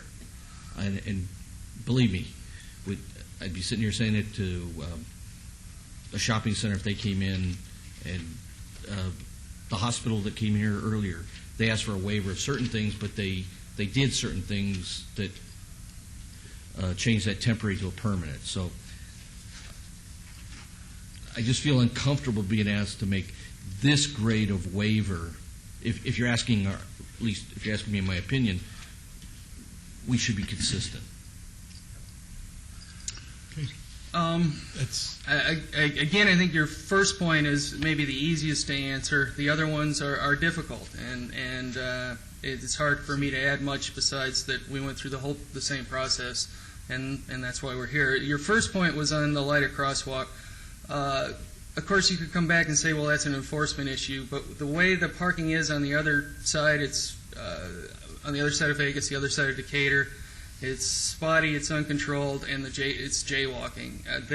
That's a fully controlled intersection with a crosswalk. A mid-block crosswalk I don't think would be appropriate on either street. You're still going to have an issue with the jaywalking if you don't put the parking there. I have difficulty coming up with any other points besides weighing the finances, weighing the safety issue. We came up with a compromise. Thank you. Anybody else have any comments? If not, I'll say one. We as the city have to hold ourselves to the highest of standards. If we establish standards and we expect all projects in the community to adhere to those standards, we don't want to put ourselves in a position where the next applicant comes forward and says, hey, I'm just trying to do the same thing the city did, And, we've got tough economic times, so therefore we want to waive X, Y, and Z standard. And these standards were put together with a lot of thought. And so I think that we need to go back and look at it and adhere to the city standards so that we can be model developers rather than ones that are unfortunately having to compromise. But if we're going to hold everybody else's feet to the fire, we've got to hold our own there. And I'll stop there. I could talk more. Having been the Park and Rec Director and feel very strongly about parks being built by parks people rather than public works people, because park people think about trees and public works people think about asphalt. And I understand your priorities, but as a parks guy, you got to understand mine. I would just like to add that we had a reorganization. I now have architects on my team. They were involved in this discussion too, and other departments were. And it certainly wasn't me as an asphalt guy saying we don't need the trees. It was a hard decision to come up with compromise. Who writes that architect's performance report? An asphalt guy? Thank you. My point was well made. Okay, we need a denial or approval on this project. We have a motion. Mr. Chairman. Would you like to make comments? Or? I think this is probably the best compromise that we got to. So with that, I'll follow staff recommendation for approval of item 24 SDR 35202 as amended. You want some more? You want to talk? Motion's been made. Please cast your votes.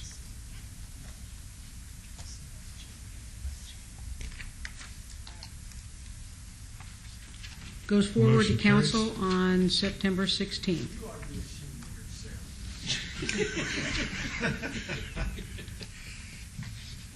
Okay.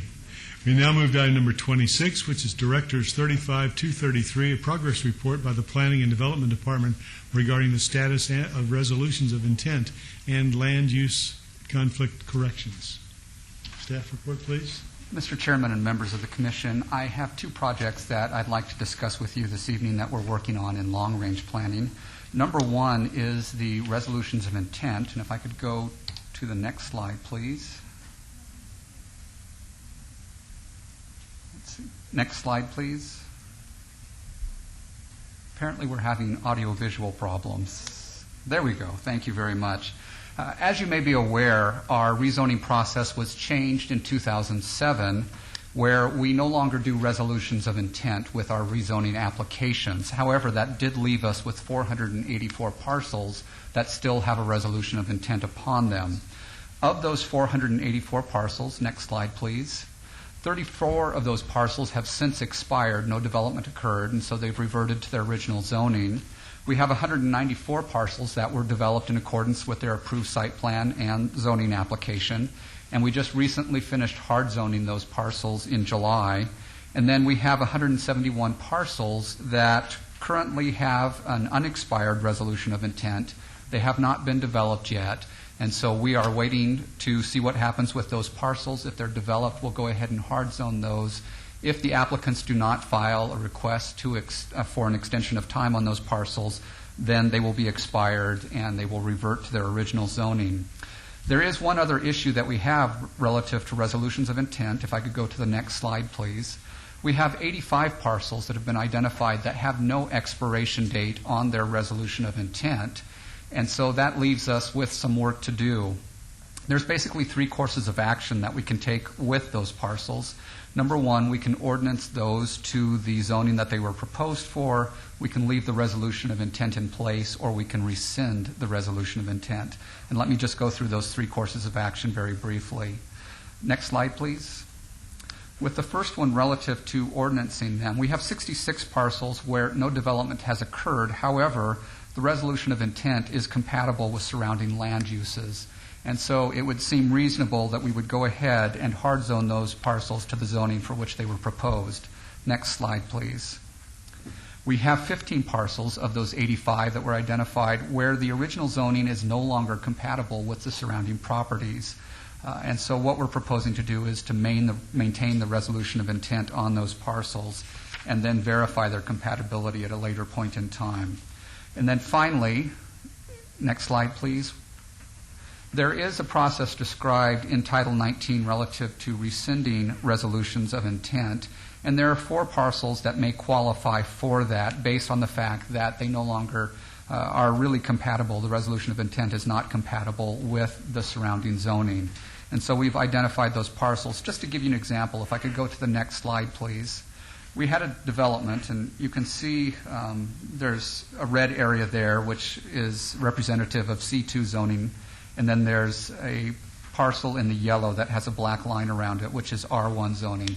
This was a development that had split zoning on it, and so the R1 parcel was under a resolution of intent to C2. The development never took place, and so consequently we have a parcel with a resolution of intent that is currently within and surrounded by residential properties, and the resolution of intent to C2 is no longer appropriate, that it should probably revert back to an R1 zoning designation since it was never developed as proposed. And in order to do that, what we need to do is go through a public hearing process where we notify the property owner, and then the case goes before City Council, and then City Council makes a decision whether or not to rescind that resolution of intent based on the facts of the case. And so that's just an example of one of the cases where we may propose to rescind a resolution of intent. Next slide, please. One of the other projects that we are working on is trying to resolve conflicts between zoning and land use designation. Andy Reed in Long Range, one of our planning managers, has identified that there are approximately 7,700 parcels where the land use and the zoning don't match, that the zoning district and the land use designation are inconsistent. And so we've divided those up into basically 3 reasons why they're inconsistent. Number 1 is due to mapping errors, and I'll talk about that in just a moment. Number 2 is relative to parcels that are undeveloped, and so they have kind of a placeholder zoning upon them, if you will. And then the third type is developed parcels, and I'll go into a little bit more detail on those. If I could have the next slide, please. For those that have been identified as being a mapping error, one of the most common occurrences of that is where we have right-of-way or a street that has a land use designation upon that, and typically that's not the case. And those are corrections that we can make administratively by just correcting that in our GIS system. Moving on to the next category of inconsistency, we have a large portion of undeveloped parcels. Most of these have a general plan designation of PCD, which is Planned Community Development, and it occurs in the west or the northwest portion of the city. And those parcels are currently zoned RE, which is generally not consistent with the full range of designations that are permitted under PCD. The RE zoning is kind of a placeholder for right now, if you will, for what may be coming. And so consequently, what we're looking to do with those is probably maintain those as RE with a residential zoning for now. And then as we look further at the general plan and land use designations, we'll change those at an appropriate time in the future. And then the third category, let me move on to the next slide, please. The third category is developed parcels. Prior to 1992, prior to the adoption of our general plan in 1992, we did what were called non-conforming zone changes, where we did not require applicants to make a change to the general plan when they were doing a rezoning. And so we have a number of those parcels where they were approved prior to 1992 and the zoning and land use is inconsistent. And so what we'll need to do with those properties is, after we identify them, go through the process of making the appropriate change so that the land use and the zoning match. One of the reasons why we're bringing this to your attention is that, again, these applications will be coming to you at some point in the future, and we just want to make you aware of them as we go through this process. Again, these are 2 projects that are going to take us some time to complete. It's one of those things that we need to do to clean up, to make sure that our land use and our zoning match, and to make sure that we're proceeding in the correct direction in terms of land use designations here in the city of Las Vegas. And that concludes my presentation, and if you have any questions, I'll be happy to answer those at this time. Thank you. Any commissioners have any points of discussion? Seeing none, I guess we'll accept your report and thank you for the hard work and the progress. When do we expect those? I mean, when do we think the summit, are these going to come back in sections or? Yes, they're going to be coming back to you piecemeal. For some of our land use and zoning inconsistencies, we're hoping to have a first batch of those ready to come before you in spring 2010. Some of the resolutions of intent we'll go ahead and process. As I've just mentioned, we did a batch in July, and we'll probably do another batch here shortly. Thank you. We can now go to item number 27, which is citizen participation. Public comment during this portion of the agenda must be limited to matters within the jurisdiction of the Planning Commission. No subject may be acted upon by the Planning Commission unless that subject is on the agenda and is scheduled for action. If you wish to be heard, come to the podium and give your name for the record. The amount of discussion on any single subject, as well as the amount of time any single speaker is allowed, may be limited. Thank you. Todd Farlow, 240 North 19th Street. Long ago, J. Sterling Morgan, the guy that had Morton Salt, started the National Arbor Foundation in Nebraska City, Nebraska. We came from Nebraska, Beatrice, Nebraska. And about 10 years ago, they made a great big presentation here with the mayor designating Las Vegas as an arbor city. And in that presentation, the city pledged to plant the trees and do all this stuff. And now tonight, the last item that we had before the city, here comes the city wanting to slack off on their commitment. I just think it's pathetic. And I'll tell you, I know a lot of people back there in Nebraska City, and I hope they revoke the Arbor City's designation for Las Vegas if they don't plant the trees that's required. This is just, it's absolutely terrible. Thank you. Anyone else wish to speak during the public comment section? Seeing none, we'll declare the meeting adjourned. Thank you very much.